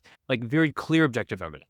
Again, it's like something is very clear that you would only see with one of these conditions, because they didn't say anything about there was no like clues in the history. So you know that it can't be A, because you'd have a postword residual that's low. You know that it can't be C, because you wouldn't have a high postword residual with stress incontinence. Suprasacral, urgent incontinence, right? You don't have a high postword residual. Urinary tract infection, again, you wouldn't have a high postword residual. The only one that you could have a high postword residual is if you had some sort of problem with the bladder. So neurogenic bladder dysfunction's intentionally vague, right? That could mean like the upper motor neuron or the lower motor neuron equivalent, presumably. So you have to get this basically through knowing exactly what you're looking for. It's hard. This is why these are hard questions. But again, what we're working on today, because I see this again and again and again, is I want to work on the quality of your rule-ins and the quality of your rule-outs. Because just saying, oh, well, they didn't give me the classic presentation of neurogenic bladder problems like that, you were going to get a lot of questions wrong that you could get just because you're not looking in the right places. Does that make sense? Yes. Okay, so we're going to do this. We're going to do some more. I'm going to put this at the top. All of our talk about sleep physiology. So I'm going to put this at the top, and I'm going to have you guys write out the pathophysiologic chronology here. All right, I'll give you a little bit, and then we'll move on. Okay, so the interest of time, I'm going to just go through this. So the pathophysiologic chronology here, again, the postword residual, as you guys will see, is usually critical in helping you to understand incontinence question. So the fact that the postword residual is high is very important. So pelvic fracture led to pelvic nerve injury. That led to the pelvic nerve is what innervates the detrusor, right? So if you can't innervate the detrusor, right, the thing that that allows you to tract your bladder into pee, then you're going to have hypocontractility. That's going to lead to overflow incontinence. And that is why the PVR, the post-void residual, is so high. Great. What I really wanted to get to was this. And so we will do this. Okay, so the question here is, I'll put this here. So yeah, the patient likely sustained damage to what other structure? So again, this is not like we basically just gave you the answer, right? So that's not really what I'm getting at. What I really want you to work on is what's the standalone question? In other words, I want you to figure out what are they getting at? Just like the physics problems, where you've got these 3 different physics problems. You want to ask yourself, what exactly are they getting at? What's the concept that they're getting at? Are these really 3 different problems, or is this really just one problem? What I want you to be able to see is, I want you to be able to see this as one problem and just different instances of the same problem, just like those expert grad students, right? As opposed to the beginners who see superficial differences and say, oh, well, these must be different problems. I'm going to put this link into the session document. If you're looking at this as a recording, you can also find it. It's very simple. It's just SAQ assignment. If you are trying to get better at mind reading and to see the question behind the question, this is what can really. So again, what's the standalone question? And then I want you to rule in and rule out all the answer choices. Okay, so this is just a reminder. I didn't record this earlier part, so if you're watching the recording, this will also be for you. But the standalone question, right? So why are we talking about the standalone question? Again, my favorite educational experiment, they took 2 groups of people, beginner physics students and grad students, like expert level grad students. They showed them physics problems that looked very similar to this. They weren't these exact problems, but they were very similar. And they asked them what kind of problems they were. The beginners saw the superficial differences and said, oh, well, this is a problem, right? There are 3 kinds of problems here. This is a mass and an incline. This, right? So the problem was a box is sliding down an incline. How far is it going to move? The second problem is how fast is the heavier mass going to be moving when it hits the ground? And then the third problem is a mass is loaded on a spring. How much is it going to be displaced? So the beginning physics student said, oh, well, this is 3 kinds of problems. This is a mass problem. This is a pulley problem. And this is a mass on a spring problem. The grad students actually looked at these 3 problems and said, oh, this is actually the same kind of problem. These are all conservation of energy. In other words, the superficial differences were not distracting to them. They could see the principle behind it that was actually at work. They could see the actual concepts that were being tested. The other part, another interesting part of the experiment is that, again, the beginners would look at things that were superficially similar and they would say, oh, well, these must be the same kinds of problem. So the first problem, what's the tension on the rope, is a force problem. But again, they'd say, oh, this is a pulley problem. And then what's the speed when the mass of the man hit the ground? Again, this is an energy problem. Those would be 2 different problems, but the beginners would say, oh, this is the same problem. And the experts would say, oh, these are actually 2 different problems. So in other words, if you can see the concept behind the question, you will do much better for step 1, for self-exams, for step 2. Okay. And this is true for like everything, basically. This is like true. These are physics problems, but this describes very well the problems that I see with question interpretation, is that people get really, really loaded down on the superficial details, and they don't really understand what's going on, the concepts, the deeper concepts at work. I'm going to give you some examples of this, some very concrete examples. But again, remember this, because this is why, right? Let's think about 4 different scenarios, right? You've got maternal hemorrhage, pediatric sepsis, neurospinal cord injury, and intraoperative anaphylaxis. Superficially, these come from 4 different parts of step 2. This is OB, this is peds, this is neuro, this is surgery. The first one might be, what's the CVP map and peripheral resistance? The second might be mechanism. What's the mechanism of the patient's lightheadedness? The third question might say, hey, why is there hemodynamic instability? And the fourth might say, what's the mechanism of the most appropriate? So Smriti, what do you think? How many different kinds of problems is this? They sound all the same with like hemodynamically unstable scenarios. More specifically, what? Hemorrhagic shock, please. These are all shock. Different kinds of shock. Again, not all are hemorrhagic shock, right? This is hemorrhagic shock. This is septic. This is neurogenic shock. This is anaphylactic shock. But they're all different forms of shock. So you might get the maternal hemorrhage question wrong, and you might say, oh my gosh, I suck at OB. I need to learn more OB. But really, I would argue that this is actually a problem of recognizing the concept at play. And yes, there are some OB questions, a fair number of OB questions that are going to be specific to OB.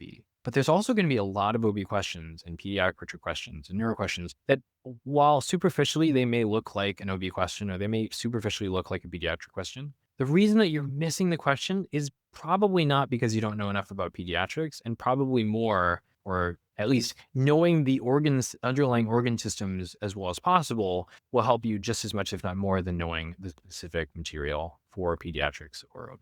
But let's see, this is something that's testable. So I want to look at some of your guys' answers. So let's look at Jared's was a good example of this. Okay, so Jared, so I don't want to pick on people, but let's look at this. So external, okay, so here we go. So rule out. So again, so the question here is, the patient likely sustained damage to what other structure? So they've got a high post-void residual and no micturition reflexes. So in other words, this looks like a lower motor neuron problem. So it would cause overflow incontinence.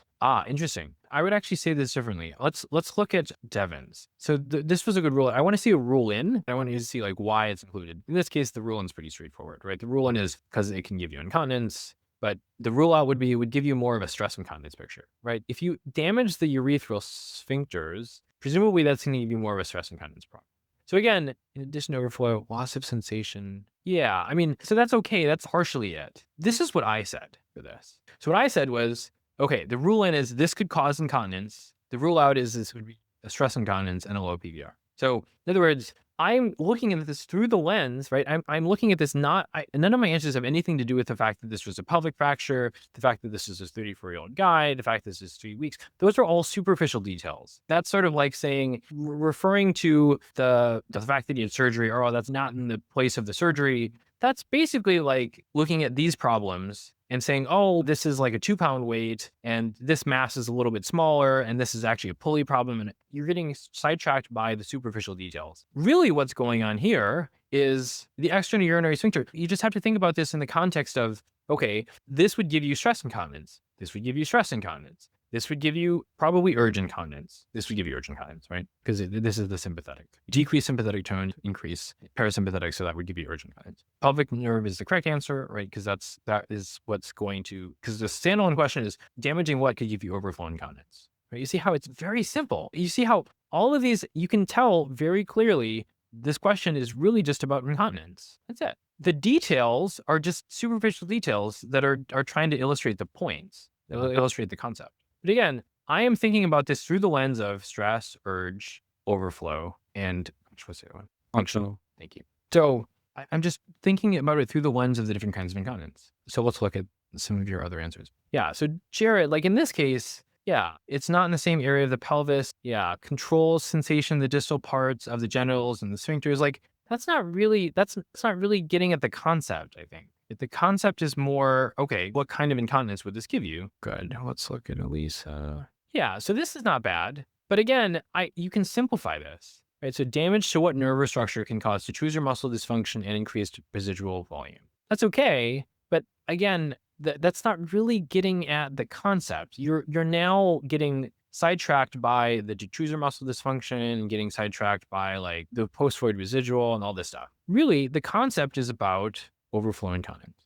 Yeah, so Devon's, yeah, looks like Devon's saying that. It's good. So the standalone question is, which nerve innervates relaxation? Yeah, that's okay. That's okay. But again, it's really simple. It really is a simple question. What damaging what structure gives you overflow incontinence? Think of how much easier that question is to answer than saying, which nerve innervates or mediates relaxation of the detrusor and gives overflow incontinence? I don't think I know the answer to that question, quite frankly. Like, at least I'd have to think about it really, really, really, really hard. Because there's like double negatives going on, and I don't know. It just hurts my head. I just simplify things. So I like my standalone question because it's really simple. So in this case, right, so Monica, in a patient status post pelvic fracture surgery presenting with overflow incontinence, what structure was likely injured? That's not bad, but I would argue that the pelvic fracture surgery is irrelevant. It doesn't matter, right? So you can just say, in a patient with overflow incontinence, what structure was likely injured? I think that's much better, quite frankly. If they didn't have pelvic fracture surgery and there was like some other mechanism of injury, would that change the answer? Or would it change the thought process? No, I don't think so. I like Sujis. What other nerve is damaged in pelvic fracture? Like the pelvic fracture thing, I think is just, that's a detail. That's like saying, oh, with a 2-pound weight that's going up an incline of 30 degrees, like those are just superficial details. The concept that they're getting at is just conservation of energy, kinetic energy to potential energy. That's it. Great. All right. So we are going to practice this because this is why I'm doing this again, because this is something that we all could use a lot of work on. So we're going to do another pathophysiologic chronology. So I'm going to put this at the top. And so I want you guys to put what you think the pathophysiologic chronology is here, page, and then we will talk about it. Okay, so in the interest of time, again, I want to go through this. So I'm just going to walk you through the pathophysiologic chronology. So this is pelvic organ prolapse. So I think you kind of lucked out. There's a ton of OB stuff in this one. So pelvic organ prolapse. So the idea is that you have increase in pressure and basically like the wall is weak. And so because of that, you have prolapse of the organs. So the general idea is, so she was born healthy. She had 4 vaginal deliveries, right? So because of all those vaginal deliveries, her pelvic floor muscles are weak.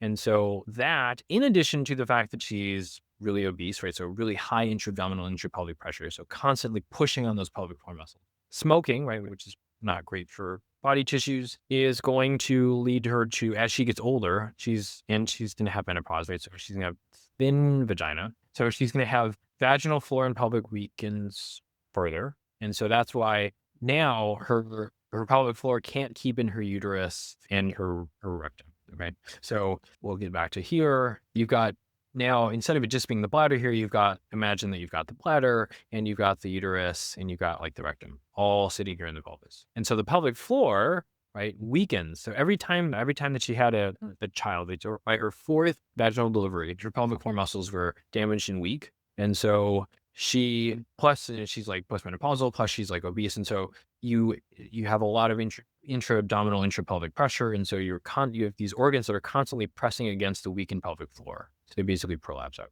Okay, great. Now, again, same thing. I want you to tell me, so the question is, which of the following would be the best next step for management of her condition? So what's the standalone question here? I already told you what the answer, but you probably have an idea of what the answer is. What I really care about is, do you know what the standalone question is? Do you understand what the concept is behind the question? And I specifically really want you guys to focus on the rule in and the rule out. Okay, so here's the question. It's right here. Great.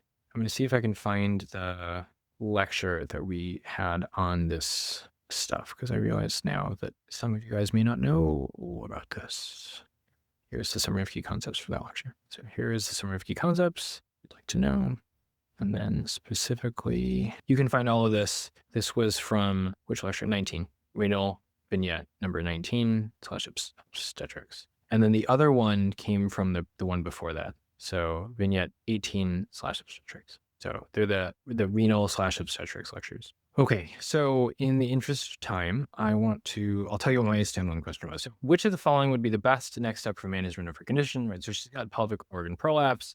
Anytime that you have a management question, you always have to ask not only what's the condition, but also what's the severity. So this is pretty bad, right? Her uterus is basically, her cervix, right, is all the way to the introitus, so basically the opening of the vagina. That's pretty bad. And it's bad enough that it's causing problems with defecation, right? So she has like a rectocele as well. So I would say this is moderate to severe. So how do you manage moderate to severe pelvic organ prolapse? And the reason why that's important is because, so endometrial biopsy, the rule-in is, again, you could cause pelvic, like vaginal spotting, and she would be the right age. But the rule out is that, again, this wouldn't fit with displacement of the cervix, right? This doesn't explain pelvic organ prolapse. They're trying to get you to say, oh, this is like a mass or something, like a cancer. Pessary fitting is the right answer. You have to put something in that will actually physically, like her pelvic floor is way too weak. Something actually has to be physically there that will prevent her from, prevent the organs from prolapsing out. Vaginal estrogen supplementation. So the rule-in is that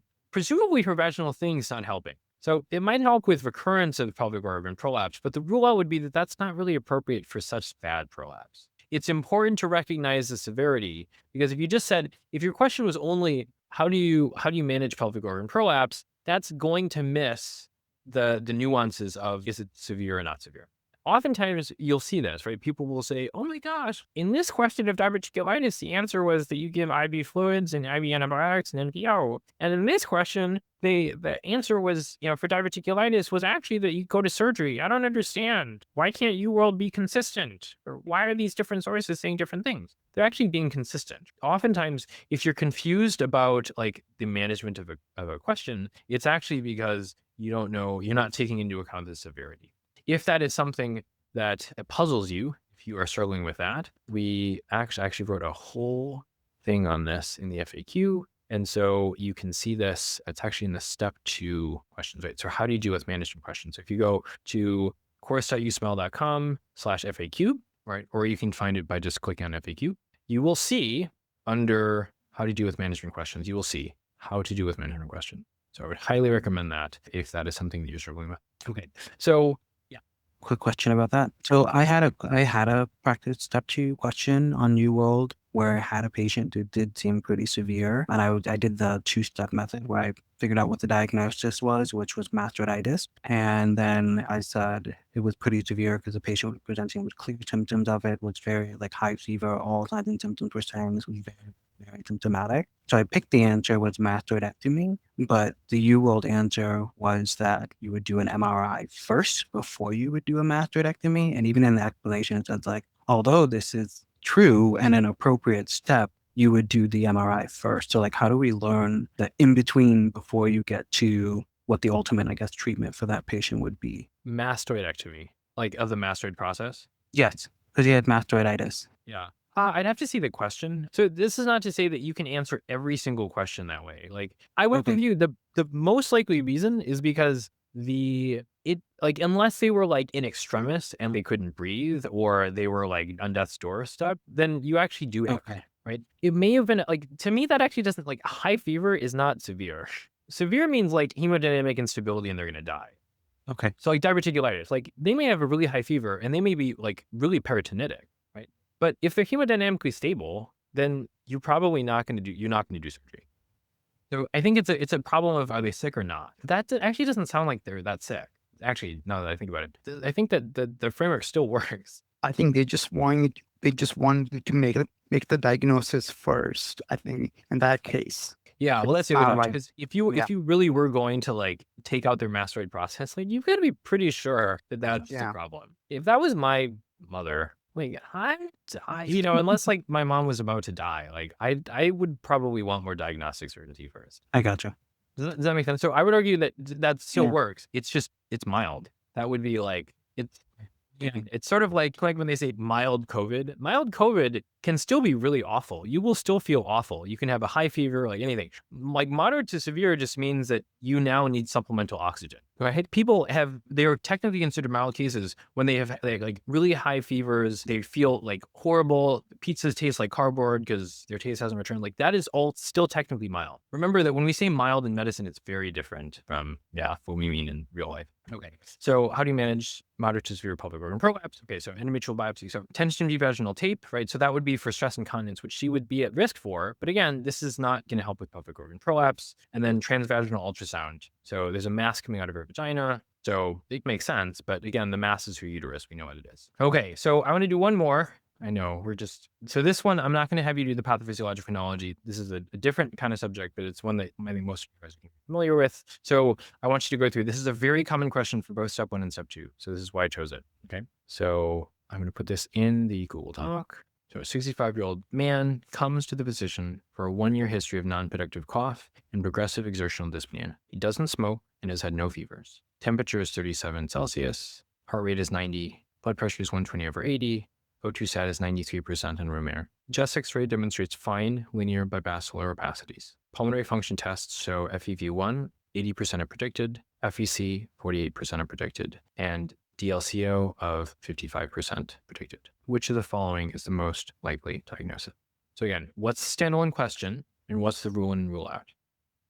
Okay, so I want to go through some of your guys' answers. Just so that we're on the same page, the answer here is E, idiopathic pulmonary fibrosis. So part of this may have been a problem of understanding the concept itself. Let's look at Jared's. So what are the likely PFT outcomes for restrictive lung disease? That's okay, but again, that's not really what they're asking. They're asking which of the following is the most likely diagnosis, right? So that saying what's the outcomes of PFTs for restrictive lung disease. Yeah. Again, I think a better standalone question would be to say which of the following is a restrictive lung disease, or I think mine was which of the following is an intraparenchymal restrictive lung disease, because the fact that the DLCO is low tells you that it has to affect the alveoli somehow, because you have problems with diffusion. Since the alveoli are the place of diffusion, it has to be a problem inside the lungs, as opposed to just being fat. If you're really obese, then you can have restrictive lung disease, but you would have no problems with DLCO. And then again, if you don't quite get the concept, if you don't get the concept that they're asking, then the rule in and rule out isn't really going to fit. Progressive long-term disease with cough, rule out, no changes in DLCO. Again, that's not really what they're getting at. That's not really what they're getting at. A lot of this you'll find that a lot of this hinges on your standalone question, which is why it's so important to get the standalone question. So Monica says, what's the most likely diagnosis in a smoker with restrictive lung disease? I'm pretty sure they're not a smoker. But even if they were a smoker, that is not an important part of that is an irrelevant detail in this case. They're just asking about the concept of restrictive lung disease, but that's good. Otherwise, I think that's good. He wasn't a smoker. But even if they were, I don't think that matters. too. Like you could say, what's the diagnosis in a non-smoker with restrictive lung disease? Even that is not, I don't think is as important. The point is that, which of these gives you restrictive lung disease? Let's look at Paul. So which COPD is reduced FEV1 and DLCO? Again, you're just repeating the details from the question. That's again, not really getting at the concept.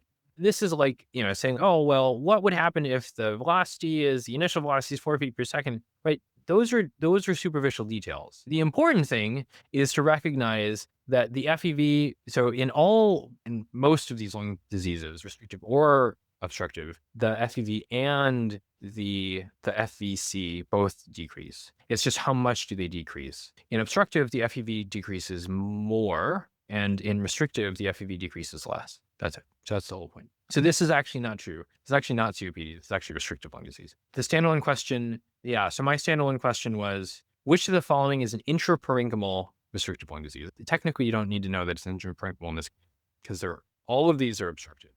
The whole place, right? So the way that I looked at this was, I said, okay, this is describing restrictive lung disease. And very, very often, not always, but very often for these questions, what you're going to find is that one of them is going to be unlike the others. So only one of these is a restrictive lung disease, you'll notice. Asthma. The rule in is, it could cause non-productive cough, but again, this would be an obstructive lung disease. This would not be restrictive. Chronic bronchitis. This would be obstructive. Emphysema. This would be obstructive. Eosinophilic granulomatosis with cholangitis, formerly known as Church-Strauss, basically associated with asthma. So again, this would be obstructive. If I look at this, the pattern here in the answer choices, Devin, what do you think? What's the pattern? All of the other ones are restrictive. Exactly. If instead of focusing on the details and saying, oh, this one is associated with smoking, or oh, this one's not smoking, or instead, if we try to put ourselves in the mindset of a question writer, not just looking at the details, we can see obstructive, obstructive, obstructive, obstructive, restrictive. And then it becomes so much easier. Again, I return to this example. It is very, very tempting, extremely tempting to look at these questions and see the superficial details, like, oh, are they smoker or not? Was the FEV 70% or 80% or 90%, right? What age were they? But really, if you can look past those details and you can see the concept that underlies it, right? And so instead of seeing it as a beginning physics student and saying, oh, this is a block and an incline problem, and oh, this is a pulley problem, and oh, this is a mass on a string problem. Superficially, they look very different. What you want to try and do is you want to figure out what is the concept that underlies all of these things. Because fundamentally, these are the exact same problem. Just like fundamentally, maternal hemorrhage, pediatric sepsis, neurospinal cord injury, and intraoperative anaphylaxis. They may seem like they're coming from different sections of step 2, but they are actually fundamentally the exact same concept. Same thing with incontinence, right? So it's, oh, this is a pregnant woman that had 4 vaginal deliveries and now is peeing when she laughs and whatever. That's just the concept is incontinence. You want to see it through the lens of incontinence rather than seeing it through the lens of OB. In one case, if you see it through the lens of incontinence, you're much more likely to be able to spot why they're including different answer choices, why they're including different things in the vignette. But if you think about it through the lens of OB, it can be a lot harder for you to pick out what's really going on. Same thing with this. If you look at this and you're like, here, so if you're saying, if you're focused so much on, Yeah, no change to DLCO. I mean, like, that's okay. That's okay. It is okay to focus on these things, right? To say, oh, the DLCO is actually normal in asthma, so it couldn't be that. That's not bad. It is true. That is technically true. But again, I think that you're missing the forest in focusing on the trees. Asthma is obstructionist. You already said this is restrictive. Do you really need to say like DLCO or FEZ plus, like the fact that this is progressive and long-term with cough? Well, yeah, I mean, I guess, sure. I mean, I guess that would be the rule-in. Sorry, that would be the rule-in. Yeah, no change DLCO. That's okay. That's okay. You are technically correct. That is technically true. But I think the concept, again, is much more simple than that. So again, it's not bad. What you're saying is true in this case. It's actually good understanding of physiology. But the next step is to be able to see the broad. Okay, so we went a little bit over time. Questions, thoughts, concerns? Helen, what do you think?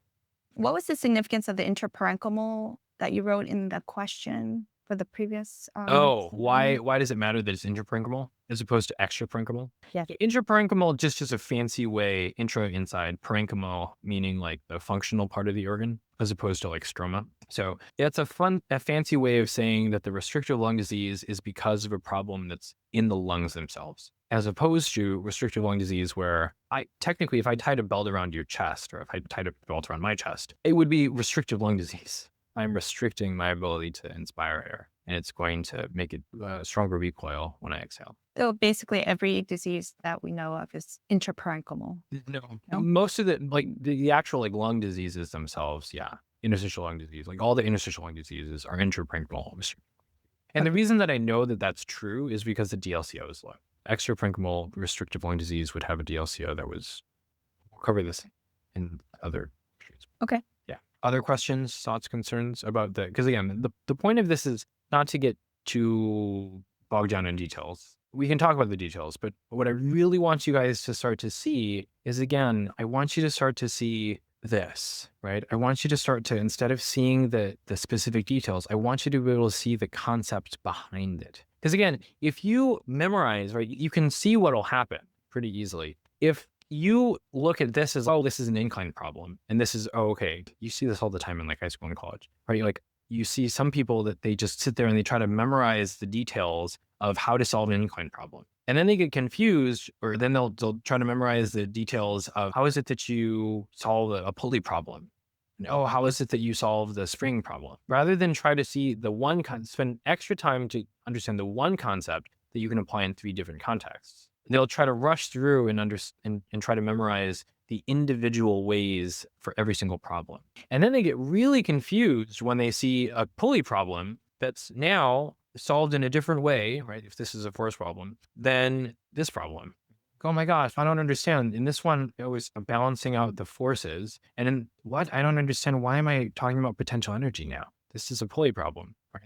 It's a force problem, right? So same thing with this, right? I want you to start to be able to see the concepts behind this. So again, this is a very simple problem. If you can see past the details, if you can abstract out the key concept that this is restrictive lung disease, then you can see asthma is obstructive, chronic bronchitis is obstructive, emphysema is obstructive, Church-Strauss, right? Now EGPA is obstructive. Thoughts, questions, concerns? Smriti, what do you think? I put it on the chat, but since I'm in OB and you mentioned to like look at bigger picture concepts, do you think I should start off with renal, or what system do you recommend I start off with? Generally speaking, I think that you should do cardio. I mean, in this case, you will actually get a lot of benefit from doing the last 2 renal. I think they're the last 2 currently, renal and OB, because they are specifically the overlap for renal and OB.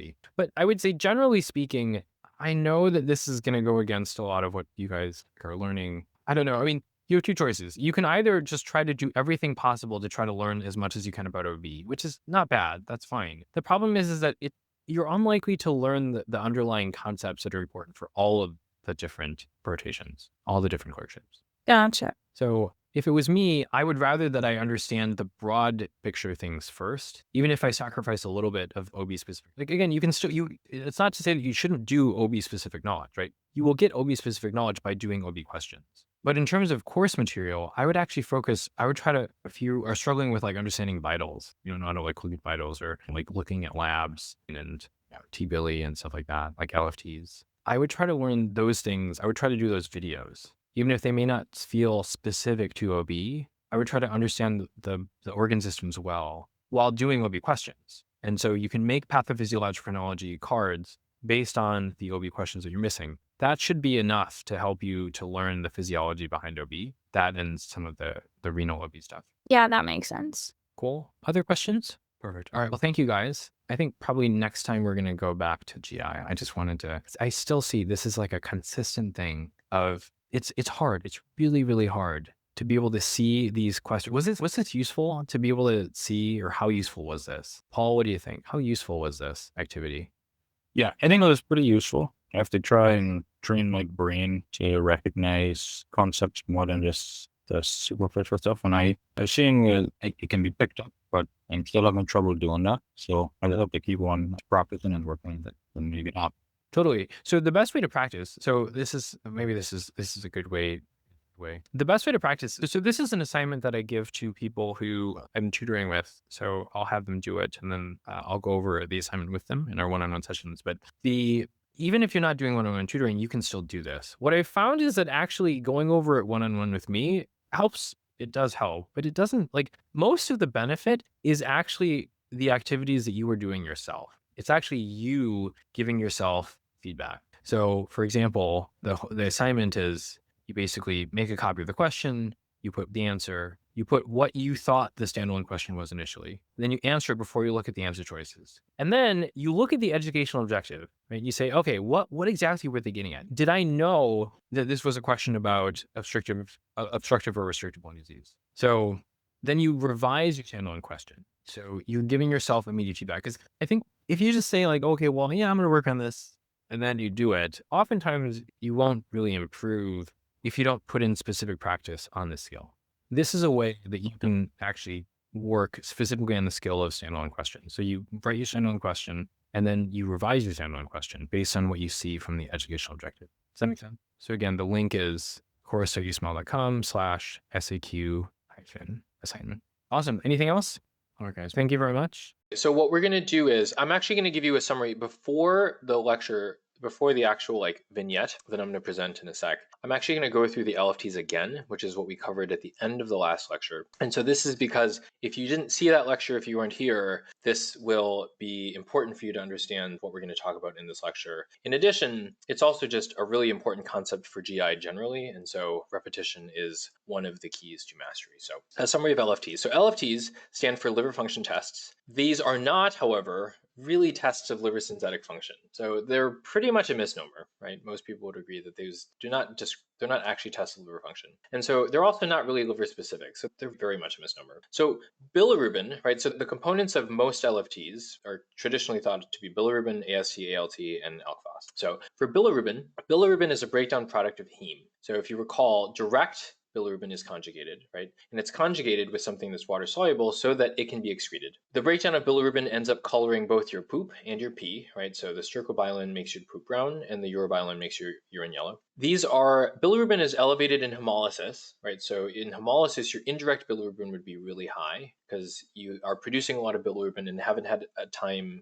lot of time to conjugate it yet. So the indirect or unconjugated bilirubin would be very high. It's also elevated somewhat in hepatocyte damage, where it's both direct and indirect, and in cholestasis, where it's mainly direct. So AST and ALT are enzymes that are found within hepatocytes. And so if they're elevated, it indicates that the hepatocytes that contained the AST and ALT were damaged. So normally you shouldn't see very much in your serum. If the hepatocyte bubble or balloon is popped, in this case, AST and ALT. Alkaline phosphatase is an enzyme that's found, then the contents of that balloon are going to spill into the serum, among other places in the bile duct facing hepatocytes and the biliary canaliculi facing hepatocytes. So it's in the hepatocytes. What's interesting is that it's elevated in biliary stasis, and it's thought to be from the synthesis. They've actually shown that it's from synthesis and not from hepatocyte damage. That's important because you would think that if it was just from damage, if it was just a mechanism that was not from synthesis, right, AST and ALT, that it would rise in proportion to the AST and ALT.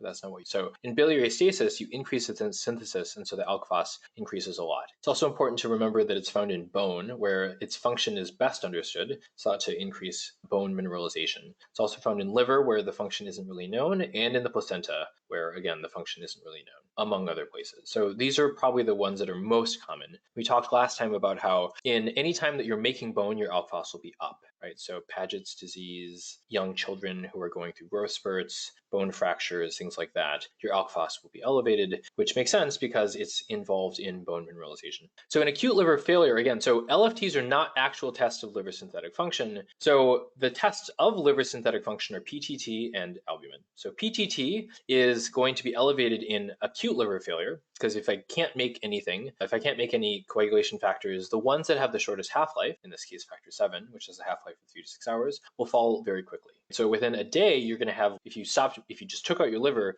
you would have basically no factor 7 within about a day, right? 5 half-lives. However, your albumin, which has a half-life of about 18 to 20 days, would be normal, because it has a much longer half-life. So acute liver failure, PTT is up, albumin's normal. In chronic liver failure, your PTT is up, but your albumin would be low, because again, now you've had enough time that has passed that your albumin has now decreased. Cool. So I just wanted to do this summary of the previous lecture because it is very relevant to all of GI, but especially what we're going to talk about today. Hey, Alec, quick question. Last week we talked about it being the PT, not the PTT. Oh, Is it the PT? yeah. Factor 7 for the PT? Yeah, good call. Thank you. Sorry. Yes, I did this late at night. So yes, thank you. Other questions? So we are going to go to the vignette. So I'm going to read this slowly. So a 28-year-old woman comes to the physician with 4 weeks of worsening fatigue and dyspnea. She is otherwise healthy. Her temperature is 37 Celsius, pulse is 98, blood pressure is 115/75,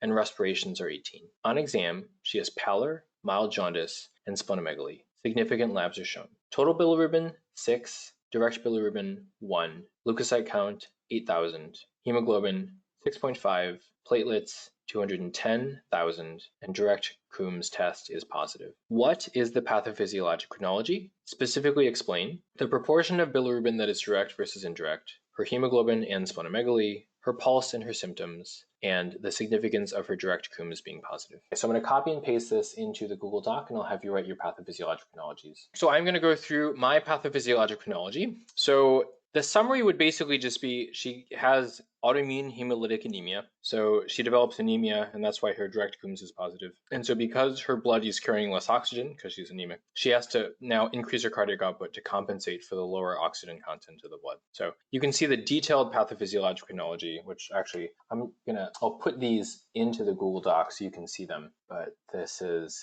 you can see the more detailed one. So the detailed one is that born healthy, there's not really clear why it happens, but she develops antibodies against some sort of protein antigen on her own red blood cells. This leads to T cell dependent B cell activation. So again, protein antigen. So protein is presented to T cells. That leads to maturity, affinity maturation, and isotype switching, which is why she develops IgG, so the warm agglutinins. So this is known as autoimmune hemolytic anemia. And so immunoglobulin coated red blood cells are eventually cleared by the spleen, which is why she has splenomegaly. And so because the anemia, as we talked about, right, her oxygen carrying capacity is lower, so now she's going to have to increase her heart rate and to increase her cardiac output, and therefore increase the oxygen delivery to the tissues. Her red blood cells are already coated by, I should say, antibodies, and so that is why she's direct Coombs positive. So we'll talk about all of these things, but that is what we are going to discuss. So the summary of key concepts is, the first thing we're going to talk about is T cell dependent B cell activation.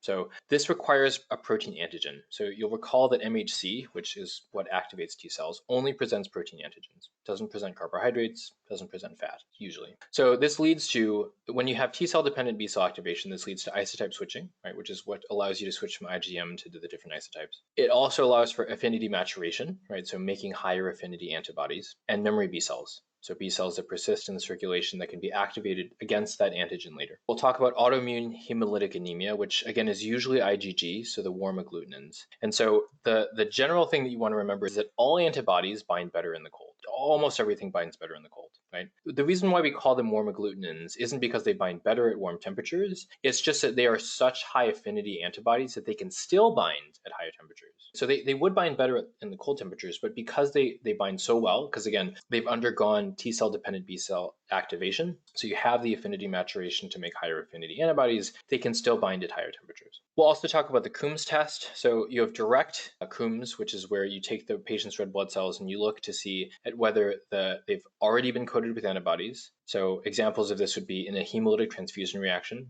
like this, right? The direct Coombs would be positive. Technically, this isn't a hemolytic transfusion reaction, but this would be similar, right? So in a hemolytic transfusion reactions, you give someone red blood cells and then they have some sort of reaction against those red blood cells, right? So that would be an HTR, hemolytic transfusion reaction. So the direct Coombs would be positive because the RBCs would be coated with antibodies that you would take out of the patient. An indirect Coombs takes the patient's antibodies from so it takes their serum to see whether the patient is producing antibodies against known antigens. So like KID, Keller, Duffy. So examples of this would be before receiving a blood transfusion, patients receive what's called a type-in screen. So the screen is basically an indirect Coombs test to see whether the patient has antibodies against minor antigens that you have to look out for. So all of these things will make more sense, but this is the summary of key concepts that you can come back to because this is the roadmap. So let's start with Gianna. So Gianna, what is the B cell receptor and how does it affect the function of a B cell? What does it become later in the B cell once it's activated? So it's an immunoglobulin, also known as an antibody. And so it becomes, in a mature B cell, it will become like an antibody because it will be released from the B cell and participate in, what's it called? Like the type of immunity, adaptive immunity, sorry. Yeah, exactly. So basically the B cell receptor is what will become the antibody later. Exactly. Yeah,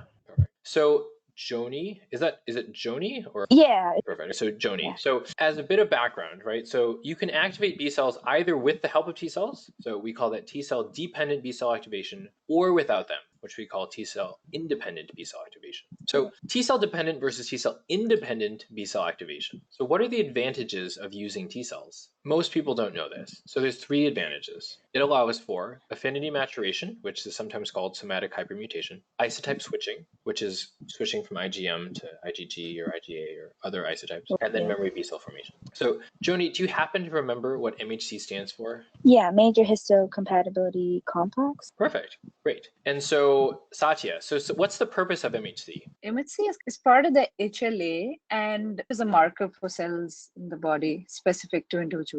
True, that's how we use it, but how does the body use it? Oh, MHC typically presents antigen that is within, a component of the antigen that is within a phagocyte, and just displays it out to the T cell. Yeah, exactly. So MHC2 would be something that a phagocyte takes up. MHC1 would just be whatever protein is in the cell. It samples it. Yes. But yeah, perfect, great. You can tell that you're interested in heme or did at least heme work. Yeah, that's how they use them. Yeah. But the basic idea is that MHCs are there to present antigens to T cells. That's essentially right. That's like the USMLE view, right? So MHC1 presents it to CD8 cells, and MHC2 presents it to CD4 positive T cells. So Paula, what kind of antigens, like what molecule type does MHC present? Cytotoxic T cell and helper T cell. So is it carbohydrate, is it protein, or is it fat, or some combination? Protein. Perfect. Yeah, it's a protein antigen. Good. Exactly. Perfect. But Mary, what kind of molecules, so protein, carbohydrates, or fat, can activate B cells? Right, so T cells are activated by protein, but what kind of molecules can activate B cells? All right, we'll go to Sue. Sue, what do you think? So cells can be activated by all 3. Exactly. So they can recognize proteins, carbohydrates, and fat. And so let's think about, so Deb, so what kind of molecules, so protein, carbohydrates, or fat, can activate T cells, and why would this make sense? Protein can activate T cells. Yeah, and why? Is it to do with the memory B cell activation? So MHC, right, activates T cells. So what kind of molecule can MHC present? Protein, carbohydrates, or fat? Protein. Protein. So if MHC can only present protein, and MHC is what you need to activate T cells, then it would make sense that protein is really what you need to activate T cells. This is an important takeaway, right? Protein is the major molecule that will activate T cells. That is something you need to understand. So what are bacterial capsules made out of? They are made out of polysaccharides. Perfect. Yeah. Almost all of them. The exception is Bacillus anthracis. So anthrax has a capsule made out of protein, basically, right? Glutamate, the amino acid. But yeah, basically everything is carbohydrate, right? So strep pneumo, the capsule is made out of sugar, right? Haemophilus influenza type B, all the typable influenzas, they're typable based on their capsule. So they're all also made out of carbohydrates. Great. So Vi. So if I wanted a vaccine to promote IgG antibodies against a carbohydrate antigen, could I use only the carbohydrate antigen itself in the vaccine? Why or why not? If I remember correctly, I think this has to do with the spleen. If the spleen is working, in one kind you have to have a protein conjugated to a polysaccharide, and I think that was in pigs. And if the immune system is mature, then I think the polysaccharide alone is enough. Close. So that's actually, so good points. Those are true. Those are true. So the short answer is no. And so the reason is because unlike B cells, T cells cannot be activated against a carbohydrate antigen, right? So if I wanted to make a vaccine against, say, so there's an unconjugated and a conjugated version of the strep pneumo vaccine. If I did the unconjugated version, and in other words, it was carbohydrate only, I couldn't activate T cells. And again, remember, what are the things that what does T cell dependent B cell activation lead to? What are the three things that it leads to? Yeah, the isotype switching, the affinity maturation, memory. So in other words, if I don't activate T cells, I can't do affinity maturation, but in this case, the most important thing is I can't do isotype switching. So if I can't do isotype switching without T cells, then can I make IgG antibodies? So this is a sneaky way of trying to combine different concepts in a situation that's highly clinically relevant. Cool? So the vaccine, right? Many of the vaccines that are against the coronavirus, they're basically targeting the spike protein, right? The thing that, it's called coronavirus because it looks like a crown because of all the spikes. So that's the thing that they've chosen. Many of the vaccines have chosen as their target. So it's a protein. So do you think you could develop IgG antibodies against it? Yes or no? Yes, T cell dependent B cell activation because T cells can respond to protein with. Boom. Exactly. Yeah. Perfect. Yeah, so that'd be my guess. I don't know the answer to that question, but that would be my guess, actually. So this is, again, vaccines are obviously a lot in the news right now, but very important to understand. So conjugate vaccine. So Grace, what is the conjugated vaccine and what's the purpose? Why would you do this in the first place? Is it to keep it stable? Is that why Maybe. you would conjugate the vaccine? It's a good med student answer. It's like vague enough that it's probably right at least some of the time, but that's not usually the reason why they do it. So it's a protein, right? So we are circling around this idea that proteins activate T cells, and T cells, if they activate B cells, give you a lot of advantages, specifically isotype switching, memory B cells, and affinity maturation. So let's say that I have a carbohydrate antigen, and now I conjugate a protein. So it's a sugar plus a protein, instead of it being just a sugar. Why would I do that? I guess to activate the immune system, is that? Yeah, perfect. What part of the immune system specifically, T cells or B cells, are you trying to activate with the protein antigen? Are we trying to activate T cells? Yes, exactly. So with the protein antigen, now I can present it on MHC, like Vi said, right? She presents proteins. So if I conjugate a protein onto the sugar, I can now present that protein on the MHC, which again, only presents proteins. So if I present it on an MHC, what can I now activate? T cells or B cells? MHC. So now we can activate. You can activate T cells. T cells to then activate B cells. And if I use T cells, now if I have T cell dependent B cell activation. So if I use T cells to activate B cells, what's the advantage of that? No T cell dependent B cell activation. So now you have T cell dependent B cell activation, right? If I have T cell dependent B cell activation, what do I have? What advantages does that confer? Isotype switching. Isotype switching, memory B cells, and affinity maturation. Vaccine, yeah. So the general idea is that you add the protein on in order to be able to activate T cells. I know this is hard. It's probably been like years since you've thought about this. I know you're studying for STEP too. This is more a test of myself to see if I can explain it. So hopefully I can do a better job moving forward. But the general idea is that you conjugate on protein. The protein activates T cells. If I can use T cells to activate B cells, then I have the advantages of these three things: isotype switching, memory B cells, and affinity maturation. I apologize. I don't think I did a very good job of explaining it. What questions do you have? Oh no, you're good. It's just been a while since I've gone over MH1, 2, and T cells, B cell activation. Yeah, it's a point setting, I think, a lot of you guys. So yeah. So note that this is a very common strategy for making vaccines against non-protein antigens. So like Hib, right, the Hemolysis type B vaccine is a conjugate vaccine. The pneumococcal PCV13, that's the conjugate one. There is an unconjugated version, right? There is of the pneumococcal vaccine, but the PCV13 is. And then the Neisseria meningitidis vaccine also is conjugated. But again, it's all to do this. It's to make better antibodies to make IgG antibodies. So let's go to Leah next. So Leah, conjugate versus unconjugated polysaccharide vaccine. So what isotype would you expect in a conjugate versus one that's not a conjugate polysaccharide vaccine, and why? So if you are conjugating it, like you were just saying, we have the protein there, so you can make the IgG. If you're not conjugated, if it's polysaccharide, then you would only create the IgM because you're using the B cells for that, so you don't get the isotype switching. Perfect. Yeah, exactly. So conjugate can make any isotypes. So usually it's IgG in this case because you're injecting it into what eventually goes into their serum. And so an unconjugated polysaccharide vaccine, you can only produce IgM, and that's because you don't have the protein conjugate, and so you can't activate T cells. If you can't activate T cells, you have no isotype switching, and you'll only make IgM. So Vi is asking, will we go over isotype switching the order it happens? Not particularly, other than to say the first one that you make is IgM, and then if you do isotype switching, it depends on the cytokine sort of environment, but you can make any of the others. I don't think that you have to go through a particular order. Like I don't think it goes from like IgM to IgG to IgA. I think you just go straight from IgM to IgA. Does that answer your question, Vi? Yeah. Yeah, so you always start with IgM, right? Which is why that's the one that tells you if it's an acute infection or not. And then after that, it can become. So we just talked about isotype switching, which depends on T cells. And so again, isotype switching is where you have a protein antigen that's presented in MHC. That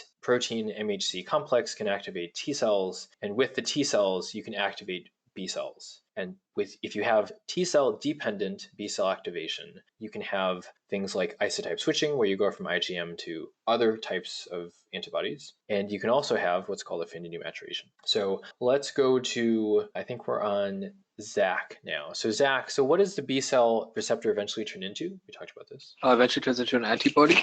Yeah, so eventually it's the FEB portion of the B cell. Oh, okay, yeah. Right? But yeah, it's the antibody, right? So Zach, when a B cell first makes an antibody, what is the relative affinity of the antibody for its target? And what's the consequence of this? In other words, how well does it bind? I would say not so well. Not so well. It's like okay, yeah. But it's not great. That's not optimal. Yeah, remember when basically the way that your immune system works is that you have to come up with B cell and T cell receptors before being exposed to any pathogen that could recognize any protein antigen in the case of T cells or any antigen period in the case of B cells. You have to create a whole complement of these cells. So they're not going to be a perfect fit in the beginning. And so the relative affinity is low. And so that means that the antibody won't bind well to the antigen. And so Sujith, so how do B cells evolve to produce higher affinity antibodies? What do we call that? I don't know. Affinity maturation. So this is like a fancy way of saying that your affinity is maturing, right? It's getting better. Rosa, do you happen to know what exactly is affinity maturation?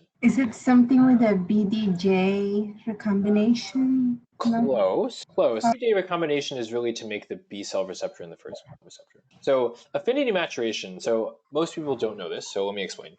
The basic idea is that you have an activated B cell that multiplies. Right? So let's say that this is B cell number 1. Right? It's B cell receptor. This is the antigen that it's trying to bind, right? This is the pocket. It's going to bind, but not great. You can see this will fit, but it's not a great fit. In other words, the affinity is, so what happens is that I take this one B cell and I make many copies of it, each of which is going to have a slightly different B cell receptor. And so what will happen is that all of these B cells are now going to compete to try to bind to that antigen. And the ones that bind better are going to survive. And the ones that don't, let's walk through exactly what this would look like. So affinity maturation, where only the best binders survive. So again, we've got our B cell, number 1. This is the B cell that does not bind very well to the antigen, but it binds, as Zach said, it's a low affinity interaction. So the first step of affinity maturation is that you have many B cells. So now I'm just making 3 B cells, but it's probably many more than that. But let's just say that there's 3 in our example. So the B cell copies, there's many copies of the B cell. It all has a similar B cell receptor, but they're all a little different. So then now they're going to compete. They're going to see, hey, can I bind better? Can I bind better? Can I bind better? They're all going to try and bind to that antigen. So B cell 2 is going to bind. B cell 2 looks like it's going to bind the best. And then B cell 3 is way too narrow. No way that B cell 3 is going to bind. So then JL, what's going to happen? So the ones that don't bind well, what's going to happen to the ones that don't bind well? So B cell 1 didn't bind that well. So what's going to happen to B cell 1? If I recall correctly, it would undergo deletion. Yeah, exactly. Yeah, so it's not going to bind well. It's going to get kicked off from the interaction, and it's going to die. It will apoptose. Right? B cell 3, again, this B cell receptor, right, this variant of the original, is not going to bind that well. So it's also going to get kicked off, and it's going to die. So now we were left with the one B cell that binds the best. It's not a perfect binding, but it's certainly better than it was before. And so now what you do, so it's going to survive at least this round of affinity maturation, and then the process repeats. So now this will multiply itself. You'll have slight variations of its B cell receptor on each copy of the B cell that comes from this. And they will all compete until, and one of them will survive, and then the other ones are going to die, and then the surviving B cell or B cells are going to multiply, and right until you have a B cell receptor that now binds really well to that antigen. Because what you're trying to do is you're trying to have that future antibody bind really well to the antigen. So the end result, again, if you're studying for step 2 and you're like, just get to the point, right? The end result is that the final antibodies after T cell dependent B cell activation are going to bind much better, right? So in other words, if I have a protein conjugate, or if I have a protein antigen, because the protein can be presented on MHC, and because that MHC protein complex can activate T cells, I can now have affinity maturation and isotype switching and memory B cells. But because of the affinity maturation, now the ultimate antibody is going to bind much. This is going to be very important because this will explain the phenomenon of warm agglutinins and why they're IgG. So this matters for step 2, so bear with me. So Gianna, so affinity maturation, so explain the process to describe why it's going to benefit a B cell. So why is that good for the B cell?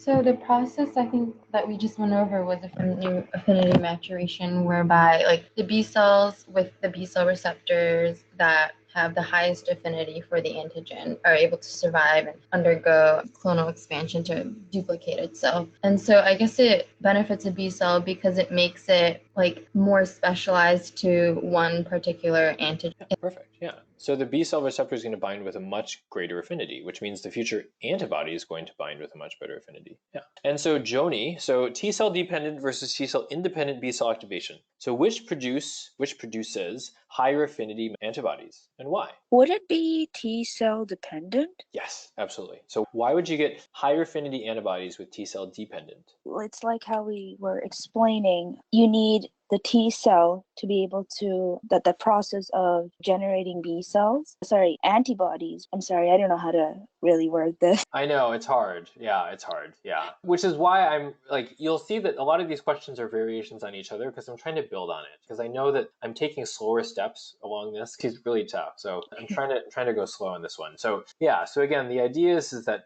because you have T cell dependent B cell activation, you can have affinity maturation, right? The whole point of affinity maturation is to make this B cell receptor fit better with the antigen. Exactly. And so ultimately, the ultimate product is that you'll have higher affinity antibodies for the antigen. So the punchline again is going to be that for something like warm agglutinins, which are IgG, they've undergone T cell dependent B cell activation, which is why, so they are higher affinity antibodies. So even when you warm them up, they are still able to bind to the. That's going to be one of the punchlines of it. I know it's tough. Yeah. So bear with me. So Satya, so what's the first antibody isotype that's made in response to an infection? IgM. Always IgM. Good. So what's unique about the structure of IgM? It's a pentamer. Yeah, mer I think means wall. So penta is 5. So great. Yeah. And so Melissa, if you're there, you can unmute yourself. If not, we'll go to Paula. So Melissa or Paula. So IgM. So use its unique structure to explain when it is made relative to other antibody types. So awkward question. So basically the idea is that because IgM is produced before the isotype switching, each of its 5 heads has weak affinity for its target, right? Because it makes sense. Because by having 5 heads, I don't know, I guess it gives it a better chance to bind, more chances or like places to bind is sort of the way that I would think about it. This is sort of a hand-wavy explanation, but this is the way that I would think about it. So let's go to Sue. So what isotype is best for mucosal protection? Right, so that's going to be IgA. Perfect. And so T cell dependent versus T cell independent B cell activation. So which would be better for an infection against bacterial pneumonia, Sue? Ooh, so I would guess if it's IgA and you would need isotype switching, that would be T cell dependent. Yeah, exactly. So ideally you would have isotype switching, right? So you could make IgA antibodies, so you could protect the mucosal surfaces, and you could have better protection against encapsulated bacteria. This is one of the things that like you'll see with the different kinds of polio vaccines. So Sabin, I think, is the live attenuated, and Salk is not. It's the inactivated one. So Sabin is actually given orally. I think you drink it. And so you actually make IgA antibodies for the live attenuated version because you're giving it basically against a mucosal surface. So it makes sense that you would make IgA antibodies. Versus Salk, it's still a protein antigen, but you will not get IgA antibodies. I think it's only IgG. So Deb, so what is agglutinin? What is it? What does that mean? So it's usually an antibody, but it can be an antibody, a lectin, or other substance that causes agglutination. I know, weird. So basically it's, again, usually an antibody that binds to an antigen and causes clumping. That's it. Because again, what we're trying to explain is what we mean by warm and cold agglutinins. Deb, so what do you think hemagglutinin means? So use its name, heme agglutinin. So use its name to explain what it causes in vitro. It's a substance that causes agglutination of the blood.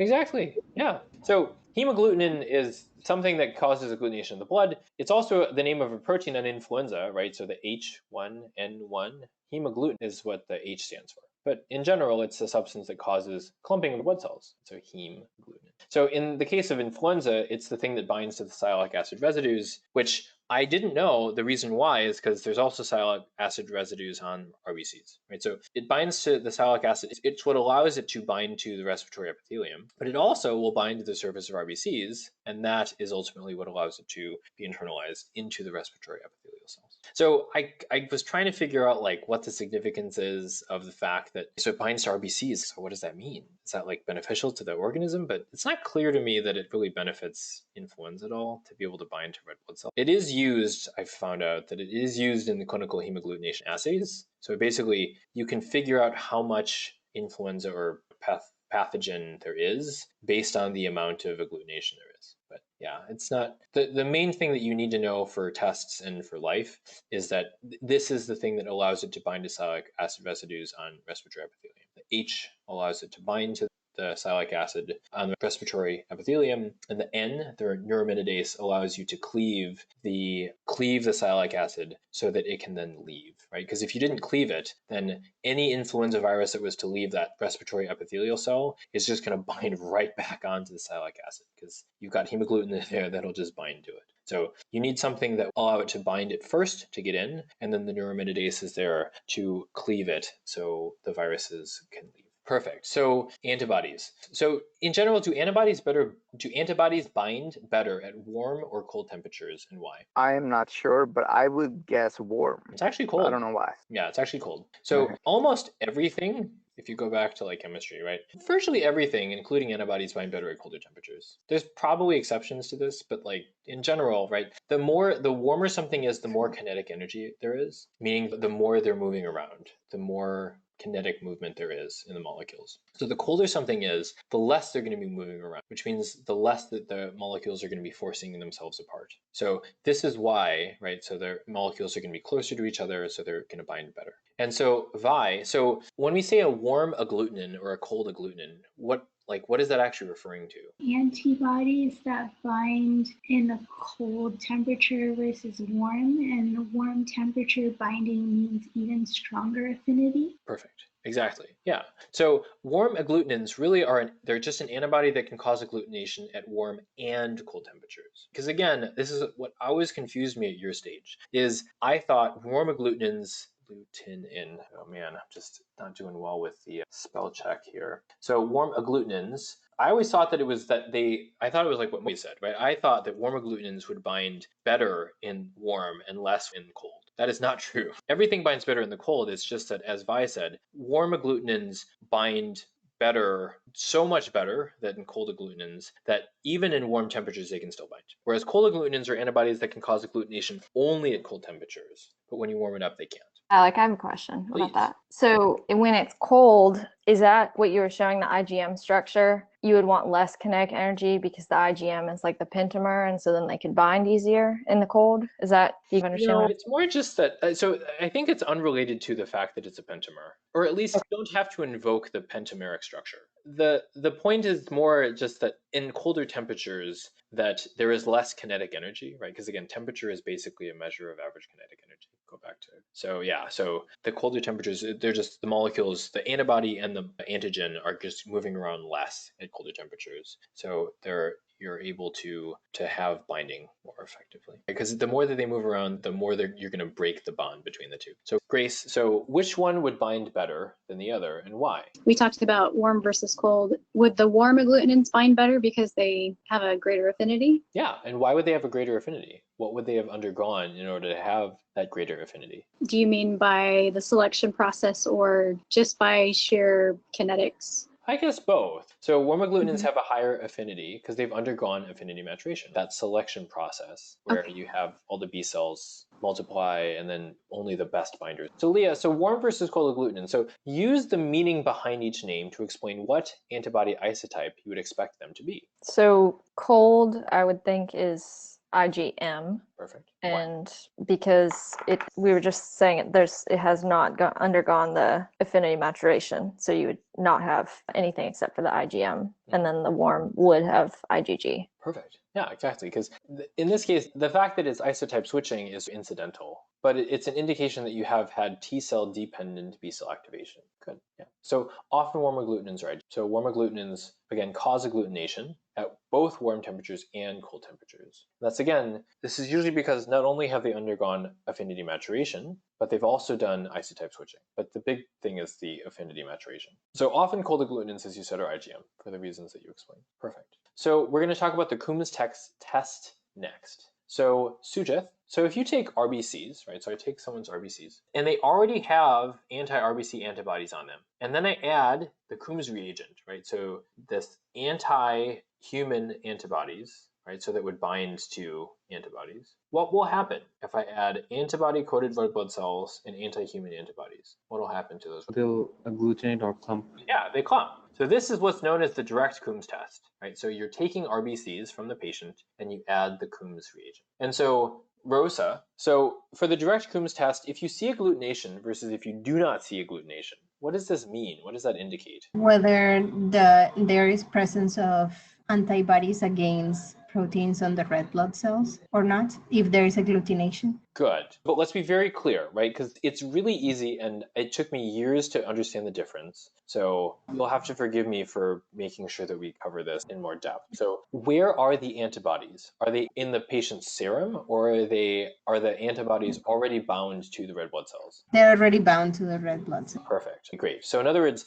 if you see agglutination, that means that the patient's RBCs already had antibodies on them. And all you had to do was add this little Coombs reagent, the anti-human antibodies, and that caused them to clump together. So the antibodies were already on the red blood cells. That's the critical thing. So if you don't get agglutination, the RBCs did not have antibodies already on them. So why does adding the Coombs reagent cause red blood cells with the antibodies on them to clump? You can understand it by like this. You can see like the cross-linking, right? So the idea, again, I don't know how accurate this is molecularly, but the idea is that you've got like one FAB part can bind to one antibody and the other part can bind to another antibody. Creates like little bonds between the red blood cells. Yeah, exactly. You can see you're essentially creating like a bridge between these two. Got it. And so if you do that enough, right, you can create this clump of red blood cells. Great question. Yeah, you'd think like, why? Yeah, it's because these antibodies bind to human antibodies. Great. We'll go to Zach. So Zach, what are the steps in the indirect Coombs test?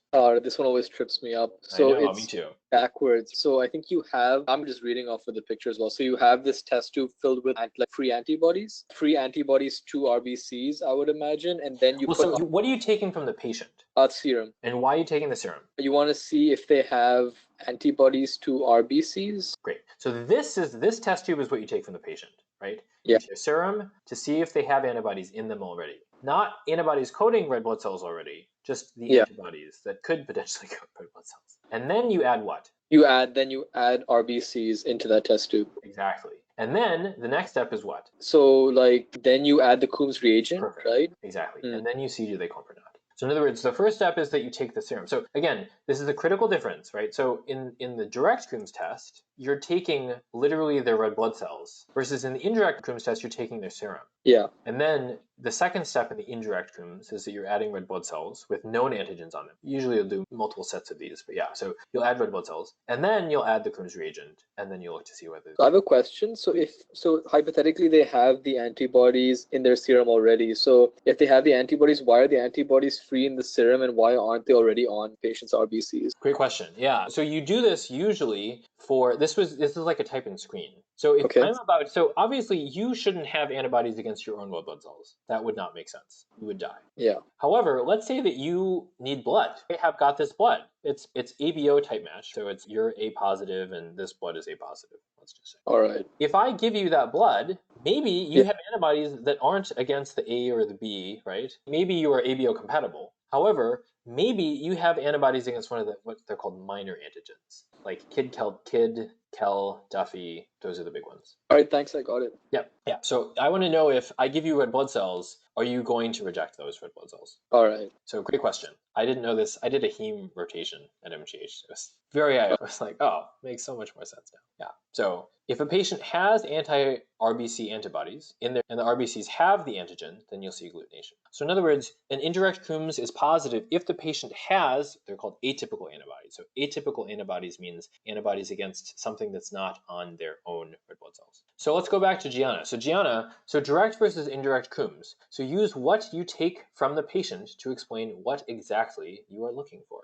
So direct, you are taking red blood cells that already have antibodies on them to see if they agglutinate. Sorry, you're taking red blood cells to see if they have antibodies on them. Oh, because if they clump, then you know that they have antibodies on them. And if they don't, then you know they don't have antibodies on them. Perfect, exactly. So that's the direct Coombs. So what about the indirect Coombs? What are you looking for? So you're taking their serum, so you're trying to see if you gave them a blood transfusion, if they would reject it. Perfect. So you're seeing, do they have antibodies against red blood cells, against known antigens on red blood cells? Not their own red blood cells, but against red blood cells in general. And again, like you said, the most common way in which you would see an indirect Coombs is a type in screen. So if I'm thinking about giving you a transfusion, I will run a type in screen beforehand, because I would hate to give you a transfusion and then you have a hemolytic transfusion reaction, get like trolley and die. That'd be bad. So Joni, direct versus indirect Coombs test. So when exactly would you perform? So we talked about the indirect. So when would you run an indirect? Usually, don't you give these like for hemolytic anemias, like check for for pregnant women? Great. So direct, which would you do for a hemolytic? If you were working up a suspected hemolytic anemia, which would you do? A direct or an indirect test? An indirect? I guess you probably could, but the more smoking gun one would be the direct. So let me see better. So I didn't, this is a hard one because there's no reason that I don't even think I would have known this at your stage. So if you suspect immune-mediated hemolysis, you would do it. So in other words, if you suspect that someone is lysing red blood cells, either their own or someone else's already, in other words, you are, right? Because in other words, you have to think, when would I want to find whether antibodies are already bound to red blood cells? Oh, right. The time that I would want to figure that out is if I suspected hemolysis. Correct. If I suspected that they were already hemolyzing blood, either their own or transfused blood. That's makes generally sense. when you do a direct Coombs test. Indirect Coombs test is to assess for antibodies against red blood cells, usually before transfusion or in pregnancy. Right. So these would be the most common, right? So a type in screen and like the anti-RH antibody would be the most common indirect Coombs tests. Right. Versus direct. Because again, there you're looking, do they have the antibodies? Does that make sense? So this is probably the most important thing for you guys to remember about the Coombs test is when would you use them? And this is also the thing that didn't make sense to me for the many years. So I know that I didn't explain that perfectly. Probably not even. So what questions do you guys have? I actually have a question about agglutinins, if that's so. I think in mycoplasma pneumonia, cold agglutinins, there's a test for that. I'm trying to figure out why would mycoplasma pneumonia cause cold agglutinins? Yeah, it's a good question. I don't know is the short answer. I would imagine that it is because I think it has to do with their membrane. I would imagine that it's a similar enough membrane to red blood cells So first of all, why is it IgM? Because it's not a protein antigen, would be my guess. So if it's not a protein antigen, you'll have IgM, and again, you won't have isotype switching. So there's something on the mycoplasma that is, so you're making antibodies against mycoplasma, right? That's the idea. And for whatever reason, it is cross-reacting. There's something that's similar enough on someone's red blood cells that it's cross-reacting. So it's probably not a protein, because presumably then it wouldn't be a cold agglutinin. So it's probably something else. I think that it's hypothesized that is like something in the membrane itself, which should be fat, but I could be wrong. Does that make sense? Dr. Palmerton, on the same question, is it safe to say that if it's a cold agglutinin, just by raising its temperature or something, you can inactivate its ability to agglutinate just from the warm cold hypothesis? Yeah. So in other words, so I think what you're asking is like, when do cold agglutinin present? Yeah, because mycoplasma pneumonia, it doesn't have the clinical picture as bad as the radiograph. So I think that's unrelated though. I think you are correct. That is true. Walking pneumonia. So atypical pneumonia is the walking pneumonia. So it gets that name because the X-ray looks so bad. You're like, oh my gosh, you must be so sick. And then what? I'm just trying to think if it is literally temperature and if it can translate clinically or not. I don't think so. The cold agglutinin. I don't. Okay. That'd be cool. If you can make that connection, that'd be awesome. I love connections like that, but I don't see it as of yet. So maybe you can just give a fever and the patient can just get better. So we'll do a quick lab interpretation. What I'm going to ask is explain the relationship between the direct Coombs, the hemoglobin, and the bilirubin. Because again, we're trying to make essentially a pathophysiologic analogy from just the labs. Grace? So the direct Coombs is positive. Are we suspecting possibly that they have hemolysis, and that would be the reason why they have an increased indirect bilirubin? Oh, great. Yep. So direct Coombs tells you what? So if it's positive, what does that tell you? If it's positive, that means that they have antibodies binding to their red blood cells. Exactly. So that's like the smoking. That's like about as clear of evidence as you can get for hemolysis, like hemolytic anemia, or specifically like immune-mediated hemolysis. Great. So that would explain why you have an increase in your indirect bilirubin. Great. How about the hemoglobin? Can you explain that in context of the hemoglobin? In context of the hemoglobin, we have a decreased hemoglobin. Usually we transfuse at around 7. That means that they are having their red blood cells they're having their red blood cells hemolyzed. So they have a decreased volume of hemoglobin. Boom. That was great. That was really good. Wow. And to think, you're studying for step 2 and you can make these connections. That's good. That's great. Yeah.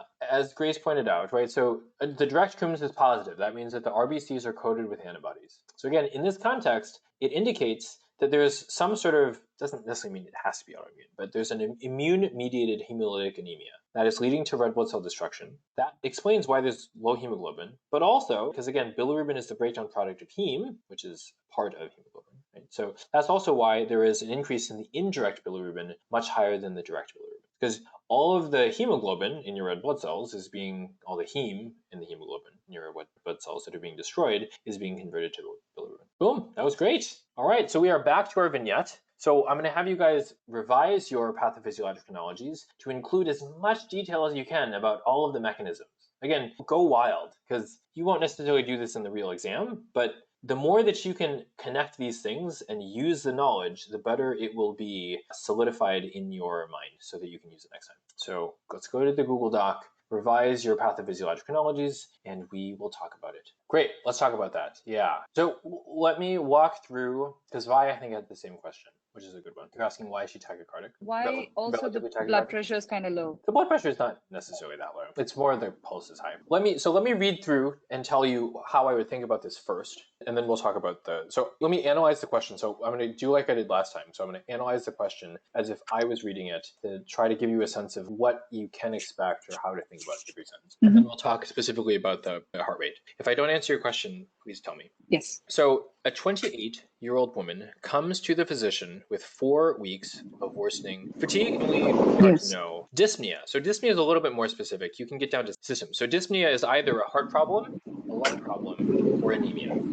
So between these two, again, like it could be a heart-lung problem. So again, fatigue nonspecific, it's probably still heart-lung or anemia. That's 4 weeks. In a young woman like this, unless it's something really strange for heart or lungs, it's probably anemia. But you don't necessarily know. She's otherwise healthy. I would think probably anemia. But again, try to keep somewhat of an open mind. Her temperature, I don't know why, but maybe. Her temperature is normal. Her pulse is on the higher end of normal. Her blood pressure, I would just say is normal, right? It might as well be 120/80. The bigger thing that I'm looking at is the pulse. And respirations are a little high. Again, neither are technically high, but they're the higher end of normal, like much higher end of normal.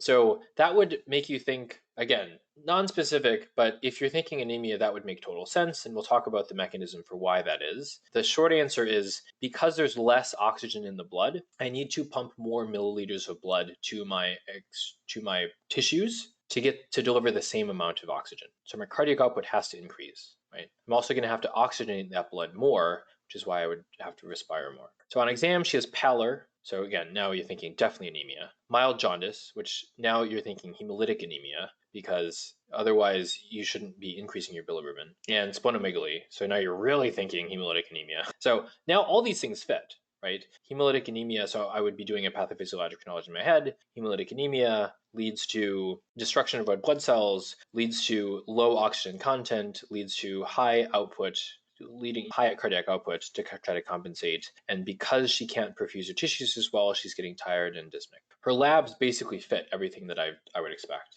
Indirect hyperbilirubinemia, leukocytes are normal, hemoglobin's low, fits with hemolytic anemia, platelets normal, and her direct Coombs is positive. Again, telling me that there are antibodies coating my red blood cells. So that's basically it. That's how I would analyze this. Questions about that before I talk to you about the rationale for why she's tachycardic or her heart rate is higher than normal? So if I want to explain this well enough that you can understand this. If I don't, please tell me, because it means that I didn't do a good job of explaining it. So you may remember that the equation, I think I wrote this wrong before, it's 1.34. So oxygen content, right? The oxygen content equation is one of those things that you've probably memorized at some point, thinking like, why is this useful? You will never actually, I've never seen this actually used, like the actual number used, but the concept is very important. So this is the concept, right? So the concept is that in my blood, the amount of oxygen that I can carry is going to depend both on the oxygen that's bound to my hemoglobin. So this is the oxygen content equation, right? So 1.34 times hemoglobin concentration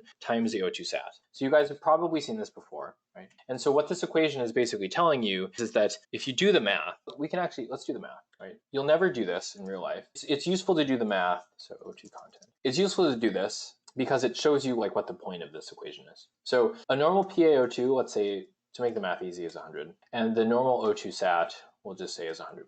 So normally true. So hemoglobin, the low end of normal for a girl. So we'll just say 12.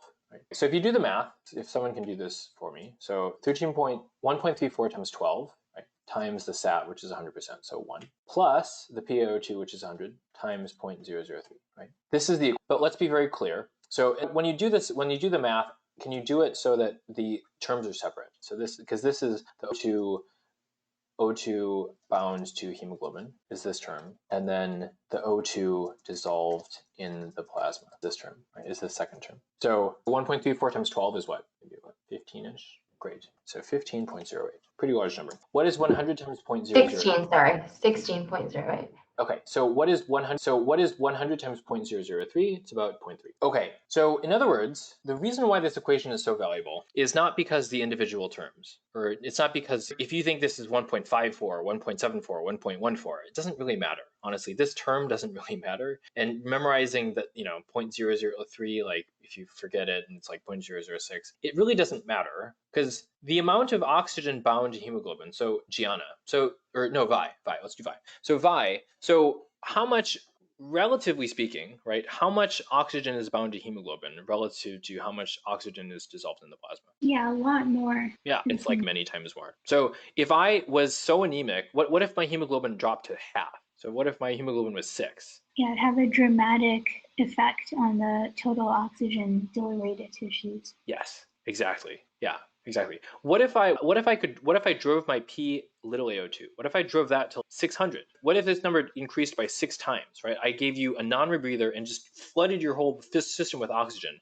but you're still anemic. Right, because again, the hemoglobin bound oxygen is still orders of magnitude more. Yes. Exactly. So in other words, so in this case, this person it's roughly half, right? Their hemoglobin was 6.5, but for the sake of making the math easy, let's just say that it's 6. right? So in anemia, right? So in this patient, so in anemia, so let's say the hemoglobin is 6. Now the oxygen bound to hemoglobin is halved. It basically goes from 16 to 8, right? It's basically cut in half. So that's a dramatic change. That's basically half of all of, like, you can basically ignore this term. This might as well, you might as well not even have that there. This contributes almost not at all. Almost all of it is hemoglobin. So Vi, what would happen? So now the amount of oxygen in my blood is now roughly half of what it should be, right? Now that I've been hemolyzing. So how much, if the demand for oxygen from my tissues is still... Yeah, so cardiac output would have to double to compensate. Perfect.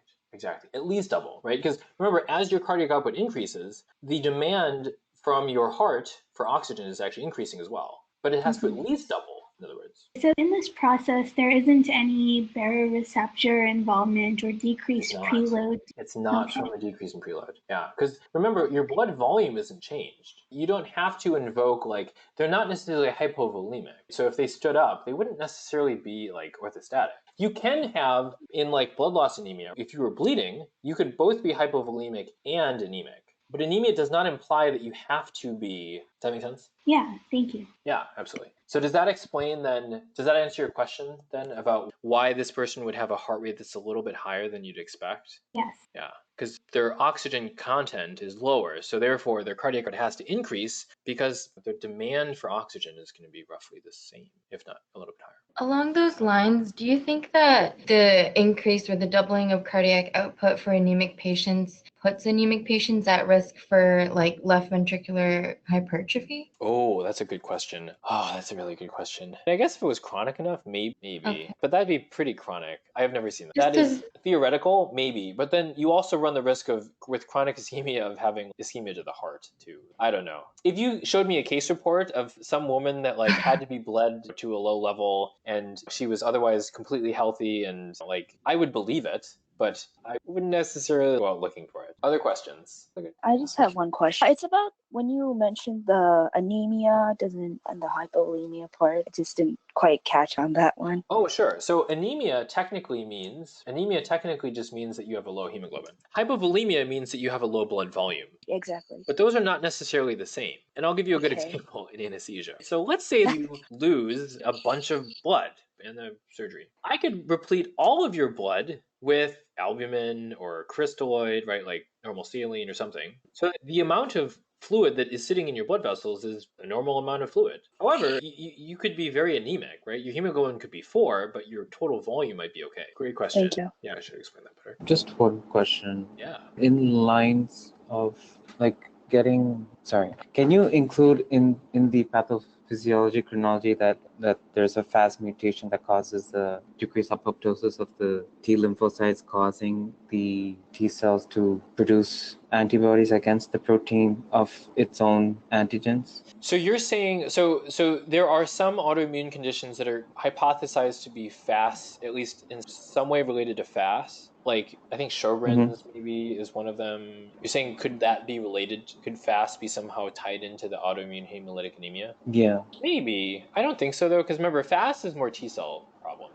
So it's where T cells are attacking things that they shouldn't. And so normally FAS tells T cells to die, FAS ligand, or it's one of the mechanisms in which T cells can die or kill other things. Maybe. I don't know. I guess so. I Like actually a don't FAS know. If you told me, yeah, there's like a FAS component to this, there was like an interesting study that just came out in JAMA, sure, I'd believe you. But I don't know that is true in this case. No, if there's a mutation of the FAS? It could be. I don't know that it is known what the etiology is. I personally do not know the etiology. I don't know that it is known, though. Sorry, I derailed it.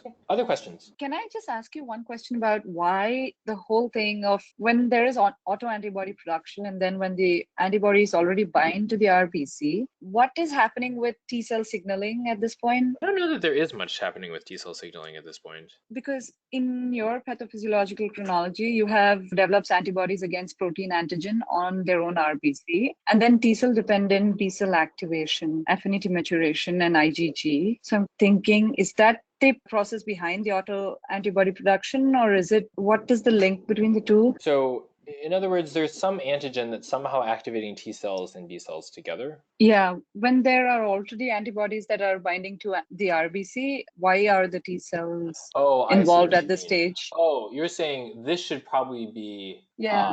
You're right. That's a much more elegant way of saying it. The actual chronology of it's a little off.